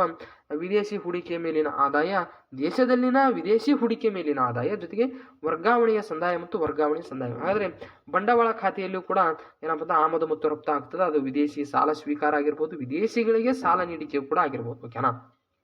ಇದು ಏನಂದ್ರೆ ಇದು ರಫ್ತು, ಇದು ಆಮದು ಅಂತಕ್ಕಂಥದ್ದು ಗೊತ್ತಿರಲಿ. ಓಕೆನಾ? ಹಾಗಾದರೆ ವಿದೇಶಿ ನೇರ ಹೂಡಿಕೆಗಳ ಬಂಡವಾಳ ಹೂಡಿಕೆ ಜೊತೆಗೆ ವಿದೇಶಗಳಲ್ಲಿ ನೇರ ಹೂಡಿಕೆಗಳು ಜೊತೆಗೆ ಚಿನ್ನ ವಿದೇಶಿ ಹಣದ ಕೊಳ್ಳುವಿಕೆ, ಚಿನ್ನ ವಿದೇಶಿ ಒಂದು ಕೊಳ್ಳುವಿಕೆ ಮತ್ತು ಮಾರಾಟ ಅಂತಕ್ಕಂಥದ್ದು ತಮಗೆ ಗೊತ್ತಿರಲಿ. ಓಕೆನಾ? ಈ ರೀತಿಯಾಗಿ ಆಮದು ಮತ್ತು ರಫ್ತನ್ನು ನಾವು ಇಲ್ಲಿ ಗಣನೀಯವಾಗಿ ಇಲ್ಲಿ 1991ರಿಂದಲೂ ಕೂಡ ನಾವು ಇದನ್ನು ಕಂಪ್ಲೀಟ್ ಆಗಿ ನೋಡ್ತಾ ಬರ್ತೀವಿ. ಭಾರತ ವಿದೇಶಿ ವ್ಯಾಪಾರದ ಸಂಯೋಜನೆ ಯಾವ ರೀತಿ ಆಗ್ಯದ ಅಂತಕ್ಕಂಥದ್ದನ್ನು ನೋಡೋದಾದರೆ 10 ಹಲವು ಸರಕುಗಳು ಬರ್ತಾ ಹೋಗ್ತವೆ. ಯಾವ್ಯಾವ ಸರಕುಗಳು ಅಂತಕ್ಕಂಥದ್ದನ್ನು ನಾವು ಇಲ್ಲಿ ಬಹಳಷ್ಟು ಡಿವೈಡೇಷನ್ ಅನ್ನು ಮಾಡಿಬಿಟ್ಟು ನೋಡಬೇಕಾಗುತ್ತೆ. ವ್ಯಾಪಾರ ಬಾಕಿ, ಬ್ಯಾಲೆನ್ಸ್ ಆಫ್ ಟ್ರೇಡ್. ವ್ಯಾಪಾರ ಬಾಕಿಯು ಸಂದಾಯ ಬಾಕಿಯ ಒಂದು ಭಾಗವಾಗಿದ್ದು ಕೇವಲ ಗೋಚರ ಸರಕುಗಳನ್ನು ಆಮದು ಮತ್ತು ರಫ್ತು ವ್ಯವಹಾರಗಳಲ್ಲಿ ಒಳಗೊಂಡಿರ್ತದೆ. ವಿದೇಶಿ ವಿನಿಮಯ ಸಂಗ್ರಹ, ಫಾರಿನ್ ಎಕ್ಸ್ಚೇಂಜ್ ರಿಸರ್ವ್ಸ್ ಅಂತಕ್ಕಂಥದ್ದು ಕೂಡ ಕರೀತಾರೆ. ಭಾರತೀಯ ಒಂದು ರಿಸರ್ವ್ ಬ್ಯಾಂಕ್ನಲ್ಲಿ ತನ್ನಲ್ಲಿ ಹೊಂದಿರುವ ಚಿನ್ನ, SDR ಮತ್ತು ವಿದೇಶಿ ಹಣದ ಸ್ವತ್ತುಗಳ ಒಟ್ಟು ಸಂಗ್ರಹಕ್ಕೆ ವಿದೇಶಿ ವಿನಿಮಯ ಸಂಗ್ರಹ ಅಂತ ಕೂಡ ಕರೀತಾರೆ. ಆದರೆ 1991ರಲ್ಲಿ ಕೇವಲ $9.22 ಬಿಲಿಯನ್ ಇದ್ದ ವಿದೇಶಿ ವಿನಿಮಯ ಸಂಗ್ರಹ 2004ರ ವೇಳೆಗೆ $306.64 ಬಿಲಿಯನ್ ಇದೇನಾಗುತ್ತೆ ಅಂದ್ರೆ ಹೆಚ್ಚಾಗುತ್ತೆ. ಅಂದರೆ ವಿದೇಶಿ ವಿನಿಮಯ ಅಂತಕ್ಕಂಥದ್ದು ಅತ್ಯಂತ ಸೌಹಾರ್ದಯುತವಾಗಿ, ಅತ್ಯಂತ ಸರಳೀಕೃತವಾಗಿ ಚಾಲ್ತಿಯಾಗಿ ನಡೆದದ ಅಂತಕ್ಕಂಥದ್ದು ನಾವು ಇದರ ಒಂದು ಡಾಟಾದ ಮೂಲಕ ಗೊತ್ತು ಮಾಡಿಕೊಳ್ಳಲಿಕ್ಕೆ ಸಾಧ್ಯ ಆಗಿರಬೇಕು. ಆದರೆ ವಿದೇಶಿ ವಿನಿಮಯ ದರ ಅಂದ್ರೆ ಏನು ಅಂದ್ರೆ ಭಾರತದ ರೂಪಾಯಿಯ ಮೌಲ್ಯವು 1948ರವರೆಗೆ ಇಂಗ್ಲೆಂಡ್ನ ಪೌಂಡ್ ಸ್ಟರ್ಲಿಂಗ್ ಆಧಾರದ ಮೇಲೆ ನಿರ್ಧಾರ ಆಗುತ್ತಿತ್ತು. 1948ರಿಂದ ಅಮೆರಿಕದ ಡಾಲರ್ನ ಆಧಾರದ ಮೇಲೆ ನಿರ್ಧಾರ ಆಗುತ್ತಿತ್ತು. ನಂತರ 1975ರಿಂದ ಭಾರತೀಯ ರಿಸರ್ವ್ ಬ್ಯಾಂಕ್ ವಿವಿಧ ನಾಣ್ಯಗಳ ಮೇಲೆ ರೂಪಾಯಿಯ ಬಾಹ್ಯ ಮೌಲ್ಯವನ್ನು ನಿರ್ಧರಿಸಲಾಗುತ್ತಿತ್ತು. ಅಂದರೆ ಇಲ್ಲಿ ಭಾರತೀಯ ರೂಪಾಯಿ ಅಂತಕ್ಕಂಥ ಒಂದು ಮೌಲ್ಯವನ್ನು ಯಾರು ಜಾರಿಗೆ ತಂದರು ಅಂತಕ್ಕಂಥದ್ದನ್ನು ತಾವು ಕಮೆಂಟ್ ಮಾಡಿಕೊಳ್ಳಲಿಕ್ಕೆ ಸಾಧ್ಯ ಆಗಿರಬೇಕು. ಆದರೆ 1992 ಮತ್ತು 1993ರಲ್ಲಿ ಉದಾರೀಕೃತ ವಿನಿಮಯ ದರ ತಂತ್ರ ವ್ಯವಸ್ಥೆ, liberalised exchange rate mechanism system LERMS ಅನ್ನು ಜಾರಿಗೊಳಿಸಿತು. ಇದು 1993ರಿಂದ ಕಾರ್ಯಾರಂಭವನ್ನು ಮಾಡ್ತಿ ಮೂಲಕ ಆ ಒಂದು ದರ ಏನದಲ್ಲ ವಿನಿಮಯ ದರ ಅಂತಕ್ಕಂಥದ್ದು ಅದು ನೀತಿಯನ್ನು ಅನುಸರಿಸಲಾಯಿತು. ರೂಪಾಯಿಯ ಪರಿವರ್ತನೆ ಯಾವ ರೀತಿ ಒಂದು ರೂಪಾಯಿ ಪರಿವರ್ತನೆ ಅಂದ್ರೆ ಒಂದು ಚಾಲ್ತಿ ಖಾತೆಯಲ್ಲಿ, ಬಂಡವಾಳ ಖಾತೆಯಲ್ಲಿ ಯಾವ ರೀತಿ ರೂಪಾಯಿ ಪರಿವರ್ತನೆ ಆತಂದ್ರೆ ಒಂದು ಭಾರತವು 1994 ಆಗಸ್ಟ್ 19ರಿಂದ ಚಾಲ್ತಿ ಖಾತೆಯ ರೂಪಾಯಿಯ ಸಂಪೂರ್ಣ ಪರಿವರ್ತನೆಗೆ ಅವಕಾಶವನ್ನು ನೀಡಿದೆ. ಯಾರಿಗೆ? ಭಾರತವು 1994ಕ್ಕಿಂತ ಮುಂಚಿತವಾಗಿ ಆಗಸ್ಟ್ 19ರಿಂದ. ಓಕೆನಾ? 1990ರಿಂದ ಮುಂಚಿತವಾಗಿಲ್ಲ ರಿಂದ. ಆಮೇಲೆ ಬಂಡವಾಳ ಖಾತೆಯಲ್ಲಿ 1997ರಲ್ಲಿ ರಚನೆಯಾದ SS ತಾರಾಪುರ ಸಮಿತಿಯ ಶಿಫಾರಸಿನ ಒಂದು ಮೇರೆಗೆ ಏನಾಗುತ್ತೆ ಅಂದ್ರೆ ಇಲ್ಲಿ ಕಂಪ್ಲೀಟ್ ಆಗಿರುವಂಥ ನಮ್ಮ ಒಂದು ವಿದೇಶಿ ವ್ಯಾಪಾರ ಅಂತಕ್ಕಂಥದ್ದು ನಿರ್ಧಾರ ಆಗ್ತಾ ಹೋಗ್ತದೆ. ಅದು ವ್ಯಾಪಾರ ಆಗಿರ್ಬೋದು, ಸಂಘಟನೆ ಆಗಿರ್ಬೋದು, ಆಮೇಲೆ ಹಲವು ವಿಚಾರಗಳಾಗಿರ್ಬೋದು. ಇನ್ನು ಪರಿವರ್ತನೆಗೆ ಮುಂದಾಗಿದೆ. ಆದರೂ ಭಾಗಶಃ 40-60% ಏನಪ್ಪ ಅಂತಂದ್ರೆ ಪರಿವರ್ತನೆಗೆ ಅವಕಾಶವನ್ನು ಕಲ್ಪಿಸಿದೆ. ವಿಶೇಷ ಆರ್ಥಿಕ ವಲಯಗಳು ಅಂತಕ್ಕಂಥ ಬರ್ತವೆ. ಅಂದರೆ ವಿದೇಶಿ ವ್ಯಾಪಾರದಲ್ಲಿ ವಿಶೇಷವಾಗಿರುವಂಥ ಆರ್ಥಿಕ ವಲಯಗಳು ಅಂದರೆ ವ್ಯಾಪಾರಕ್ಕೆ ತನ್ನದೇ ಆಗಿರುವಂಥ ಕೊಡುಗೆಯನ್ನು ಕೊಡುವಂಥ ಒಂದು ಆರ್ಥಿಕ ವಲಯಗಳು ಯಾವಂದ್ರೆ ಭಾರತದಲ್ಲಿ ಏಪ್ರಿಲ್ 2000ರಲ್ಲಿ ವಿಶೇಷ ಆರ್ಥಿಕ ವಲಯ ನೀತಿಯನ್ನು ಜಾರಿಗೊಳಿಸ್ತದೆ. ಯಾವಾಗ 2000ರಲ್ಲಿ ವಿಶೇಷ ಆರ್ಥಿಕ ವಲಯ ಸ್ಪೆಷಲ್ ಎಕನಾಮಿಕ್ ಝೋನ್ ZED ವಲಯ ಝೋನ್ ಅಂದರೆ ಅದನ್ನು SEZ ಅಂತ ಕೂಡ ಅಥವಾ SEZ ಅಂತ ಕೂಡ ಕರೀತಾರೆ. ಓಕೆನಾ, SEZ ಓಕೆನಾ. ಈ ರೀತಿಯಾಗಿ 2000ರಲ್ಲಿ ವಿಶೇಷ ಆರ್ಥಿಕ ವಲಯ ನೀತಿಯನ್ನು ಕೂಡ ಜಾರಿಗೆ ಮಾಡ್ತಾ ಭಾರತದಾಗ. ಅನಂತರ 2005ರಲ್ಲಿ SEI ಕಾಯ್ದೆಯನ್ನು ಕೂಡ ಜಾರಿಗೆ ಮಾಡ್ತಾ. ಈ ವಿಶೇಷ ಆರ್ಥಿಕ ವಲಯ ನೀತಿಯು ಹೊಸ ಪರಿಕಲ್ಪನೆ ಆದರೆ ರಫ್ತು ಸಂರಕ್ಷಣಾ ವಲಯಗಳ ಮುಂದುವರೆದ ಒಂದು ಭಾಗವಾಗಿ ನಮ್ಮ ಒಂದು ದೇಶದಲ್ಲಿ ಅಥವಾ ವಿದೇಶ ವ್ಯಾಪಾರದಲ್ಲಿ ಕಾರ್ಯವನ್ನು ನಿರ್ವಹಣೆ ಮಾಡ್ತಾ. ಇನ್ನು ಮುಂದುವರೆದ ಒಂದು ಭಾಗ ಆಗಿ ಕೆಲಸ ಮಾಡಿದ ಜೊತೆಗೆ ಭಾರತದಲ್ಲಿ ಏಷ್ಯಾದ ಮೊದಲ ರಫ್ತು ಸಂರಕ್ಷಣಾ ಘಟಕವನ್ನು 1965ರಲ್ಲಿ ಕಾಂಡ್ಲಾದಲ್ಲಿ ಸ್ಥಾಪನೆಯನ್ನು ಮಾಡ್ತಾ. ಆದರೆ ರಫ್ತು ಸಂಸ್ಕರಣಾ ಘಟಕಗಳು ಭಾರತದ ಏನಪ್ಪಾ ಅಂತಂದ್ರೆ ರಫ್ತುಗಳನ್ನು ಅಭಿವೃದ್ಧಿಪಡಿಸುವಲ್ಲಿ ವಿಫಲವಾದ ಹಿನ್ನೆಲೆಯಲ್ಲಿ SEIಗಳನ್ನು ಸ್ಥಾಪಿಸಲಾಯಿತು. 2006ರಿಂದ SEI ಕಾಯ್ದೆಯ ಅನುಷ್ಠಾನಗೊಂಡಿದೆ. ಇದರ ಅಡಿಯಲ್ಲಿ 1979 SEIಗಳ ಸ್ಥಾಪನೆಗೆ ಅನುಮತಿಯನ್ನು ನೀಡಲಾಯಿತು. ಇವುಗಳೆಲ್ಲ 384 SEIಗಳು ಕಾರ್ಯಾರಂಭ ಮಾಡಿದವೆ. ಪ್ರಸ್ತುತ ಕಾರ್ಯಾಚರಣೆಯಲ್ಲಿ SEIಗಳ ಒಟ್ಟು ಸಂಖ್ಯೆ 3380ರಷ್ಟೇ. ಈ ರೀತಿಯಾಗಿ ನಮ್ಮ ಒಂದು ಭಾರತದ ಒಂದು ವಿದೇಶಿ ವ್ಯಾಪಾರಕ್ಕೆ ತನ್ನದೇ ಆಗಿರತಕ್ಕಂಥ ವಿಶೇಷ ವಲಯವನ್ನು ಸೃಷ್ಟಿಯನ್ನು ಮಾಡಿಕೊಟ್ಟಿರ್ತಕ್ಕಂಥದ್ದು 2002ರ ಒಂದು ನೀತಿಯ ಮೂಲಕ. ಜೊತೆಗೆ 3308 ವಿಶೇಷ ಆರ್ಥಿಕ ವಲಯಗಳಿಗೆ ಒಂದು ಸಾಥನ್ನು ಕೊಡುವಂಥ ಒಂದು ಕೆಲಸವನ್ನು ಕೂಡ ಭಾರತ ಸರ್ಕಾರದ ಒಂದು ವಿದೇಶಿ ವ್ಯಾಪಾರ ಮಾಡುವಂಥದ್ದು. ಭಾರತದಿಂದ ರಫ್ತಾಗುವಂಥ ಸರಕುಗಳು, ಆಮದಾಗುವಂಥ ಸರಕುಗಳು, ಇವೆಲ್ಲ ಸರಕುಗಳು ವಿಶೇಷವಾಗಿ ಆಹಾರ ಸರಕುಗಳಾಗಿರ್ಬೋದು, ಕೈಗಾರಿಕಾ ಸರಕುಗಳಾಗಿರ್ಬೋದು, ಇಂಧನದ ಸರಕುಗಳಾಗಿರ್ಬೋದು, ರಸಗೊಬ್ಬರದ ಸರಕುಗಳಾಗಿರ್ಬೋದು, ಇತರೆ ಸರಕುಗಳನ್ನು ಕೂಡ ಬಂಡವಾಳ ಸರಕುಗಳು, ಮುದ್ರಣ ಸರಕುಗಳು, ಈ ರೀತಿಯಾಗಿ ಭಾರತದ ಆಮದುಗಳ ಸಂಯೋಜನೆಯನ್ನು ಕೂಡ ನಾವು ನೋಡ್ತಾ ಹೋಗ್ಬೋದು. ಈ ರೀತಿಯಾಗಿ ನಮ್ಮ ಒಂದು ಭಾರತದ ವ್ಯಾಪಾರದ ದಿಕ್ಕು ಬಹಳಷ್ಟು ಸಂಕುಚಿತವಾಗಿ ಮತ್ತು ಅತ್ಯಂತ ಸೂಕ್ತವಾಗಿ ಜಾರಿಯಲ್ಲಿ ನಡೀಲಿ ಅಂತಕ್ಕಂಥ ವಿಚಾರವನ್ನು ಹೇಳ್ತಾ ನಾವು ಮುಂದಿನ ಒಂದು ಟಾಪಿಕ್ಸನ್ನು ಮತ್ತೆ ಡಿಸ್ಕಷನ್ನ ಮಾಡ್ತಾ ಹೋಗೋಣ. ಓಕೆನಾ. ಈಗ ನಾವು ಹಲವು ಟಾಪಿಕ್ಸ್ಗಳನ್ನು ಡಿಸ್ಕಷನ್ ಮಾಡಿದ್ವಿ. ಹಣದ ಪೂರೈಕೆ, ಹಣಾನೀಕರಣ, ಹಣದುಬ್ಬರ, ಮಾವತಿ ಶುಲ್ಕ, IMF, ವಿಶ್ವ bank, ADB, WTO, BRICS, BIMSTEC, G7, G6, G20, SAARC, ಆಮೇಲೆ ಆಸ್ಟ್ರೇಲಿಯನ್ ಸಮೂಹ, ಮುಂಗಡ ಪತ್ರ, ಜೊತೆಗೆ ತೆರಿಗೆ ಸಂಬಂಧಿಸಿದ ವಿಷಯಗಳು, ಆಮೇಲೆ ಹಲವು ವಿದೇಶಿ ವ್ಯಾಪಾರಕ್ಕೆ ಸಂಬಂಧಪಟ್ಟ ತೆರಿಗೆ ಸಂಬಂಧಪಟ್ಟದಾಗಿರ್ಬೋದು, ನೀರಾವರಿ, ಕೃಷಿ ಅಭಿವೃದ್ಧಿ, ಆಮೇಲೆ RBI, ವಿಶೇಷವಾಗಿ RBI, ಇಂಥ ಹಲವು ಟಾಪಿಕ್ಸ್ಗಳ ಜೊತೆಗೆ ರಾಷ್ಟ್ರೀಯ ಆದಾಯ ಆಗಿರ್ಬೋದು, ಇನ್ನು ಹಲವು ಟಾಪಿಕ್ಸ್ಗಳನ್ನು ನಾವು ಡಿಸ್ಕಷನ್ ಮಾಡಿ ಇನ್ನೂ ಕೂಡ ಬಹಳಷ್ಟು ಟಾಪಿಕ್ಸ್ಗಳನ್ನು ನೋಡ್ತೀವಿ. ಇದು ಬಹಳಷ್ಟು ಇಂಪಾರ್ಟೆಂಟ್ ಇರುತ್ತೆ ಕ್ಲಾಸ್ ಆಗಿರೋದ್ರ ಜೊತೆಗೆ ಇದೊಂದು ಎಕನಾಮಿಕ್ಸ್ನ ಮೆಗಾ ಮಹಾಮಾರಥಾನ್ ಕ್ಲಾಸ್ ಆಗಿರೋದ್ರಿಂದ ಇದನ್ನು ಏನು ಮಾಡಬೇಕಂದ್ರೆ ತಮ್ಮಲ್ಲಿ ಶೇರ್ ಮಾಡಲಿಕ್ಕೆ, ತಮ್ಮ ಒಂದು ಗ್ರೂಪ್ಸ್ಗಳಿಗೆ ಶೇರ್ ಮಾಡಲಿಕ್ಕೆ ಸಾಧ್ಯ ಆಗಿರಬೇಕು, ಉಪಯುಕ್ತವಾಗಿರುವಂಥವ್ರಿಗೆ. ಜೊತೆಗೆ ಮುಂದಿನ ಒಂದು ಟಾಪಿಕ್ಸ್ಗಳನ್ನ ಡಿಸ್ಕಷನ್ ಮಾಡ್ತಾ ಹೋಗೋಣ. ಓಕೆನಾ. ಸರಿ. ಬಹುಶಃ ಈ ಒಂದು ಮೆಗಾ ಮ್ಯಾರಥಾನ್ ಕ್ಲಾಸ್ನಲ್ಲಿ ಎಲ್ಲ ಟಾಪಿಕ್ಸ್ಗಳನ್ನು ಬಹುಶಃ ನಾವು ಡಿಸ್ಕಷನ್ ಮಾಡಿದ್ದೀವಿ ಅಂತ ಅನ್ಕೋತೀನಿ. ಇನ್ನೂ ಯಾವುದಾದ್ರೂ ಟಾಪಿಕ್ಸ್ ಇದ್ದರೆ ನಂತರ ತಾವು ಕಮೆಂಟ್ ಮೂಲಕ ಕಮೆಂಟ್ ಮಾಡಿ ಅದನ್ನು ನಾವು ಹೇಳುವಂಥ ಅದನ್ನು ಕಂಪ್ಲೀಟ್ ಆಗಿರುವಂಥ ಒಂದು ವಿಚಾರವನ್ನು ಹೇಳುವಂಥ ಪ್ರಯತ್ನವನ್ನು ನಮ್ಮ ಒಂದು ಟೀಮ್ ಕಡೆಯಿಂದ ಮಾಡ್ತೀವಿ ಅಂತಕ್ಕಂಥ ವಿಚಾರವನ್ನು ಹೇಳ್ತಾ ಈಗ ಉಳಿದ ಟಾಪಿಕ್ಸ್ಗಳನ್ನು ಡಿಸ್ಕಷನ್ ಮಾಡೋಣ. ಜೊತೆಗೆ ಈಗ ಇದ್ದ ಟಾಪಿಕ್ಸ್ಗೆ ಯಾವ್ಯಾವ ಒಂದು ಟಾಪಿಕ್ಸ್ನಲ್ಲಿ ಕಮೆಂಟ್ ಮಾಡಿದರೆ ಕಮೆಂಟ್ ಮೂಲಕ ಕಮೆಂಟ್ ಮಾಡಬೇಕು. ಜೊತೆಗೆ ಉಳಿದ ಎಕನಾಮಿಕ್ಸ್ ಅಂತಕ್ಕಂಥದ್ದು ಬಹಳಷ್ಟು ದೊಡ್ಡ ಮಹಾಸಾಗರ. ಈ ಮಹಾಸಾಗರದಲ್ಲಿ ಸಮುದ್ರ ಬಹುಶಃ ಈ ಕ್ಲಾಸ್ ಆಗಿದೆಯೋ ಅಥವಾ ಕೆರೆ ಆಗಿದೆಯೋ, ಹಳ್ಳ ಆಗಿದೆಯೋ, ಕೊಳ್ಳ ಆಗಿದೆಯೋ ಅಂತಕ್ಕಂಥದ್ದು ತಾವು ಕೊಡುವಂಥ ಒಂದು ಪ್ರತಿಕ್ರಿಯೆ ಆಧಾರದ ಮೇಲೆ ನಿಂತಿರ್ತಕ್ಕಂಥ. ಜೊತೆಗೆ ಮುಂದೆ ಮಾಡುವಂಥ ಒಂದು ತರಗತಿ ಆಗಿರ್ಬೋದು, ಒಂದು ಕ್ಲಾಸ್ ಆಗಿರೋ ಒಂದು ಟಾಪಿಕ್ಸ್ ಆಗಿರ್ಬೋದು, ಅದಕ್ಕೆ ಉತ್ತೇಜನವನ್ನು ನೀಡಬೇಕಾಗಿರುವಂಥದ್ದು ತಮ್ಮ ಒಂದು ವಿಚಾರದಕ್ಕೆ ಬಿಟ್ಟಿರುವಂಥ ಒಂದು ವಿಚಾರ. ಹಾಗಾಗಿ ಎಕನಾಮಿಕ್ಸ್ ಅಂತಕ್ಕಂಥದ್ದು ಮಹಾಸಾಗರದಲ್ಲಿ ಈಜುವಂಥದ್ದು ಬಹಳಷ್ಟು ಕಠಿಣದ ಸರಳತೆಯ ಕೆಲಸ. ಓಕೆನಾ. ಅಂಥ ಒಂದು ಇಂಪಾರ್ಟೆಂಟ್ ಅಂತ ಒಂದು ಕ್ಲಿಷ್ಟಕರವಂಥದ್ದೇನಲ್ಲ. ಹಾಗಾಗಿ ಮುಂದಿನ ಒಂದು ಟಾಪಿಕ್ಸನ್ನು ಡಿಸ್ಕಷನ್ ಮಾಡ್ತಾ ಹೋಗೋಣ. ಸರಿನಾ. ಸರಿ.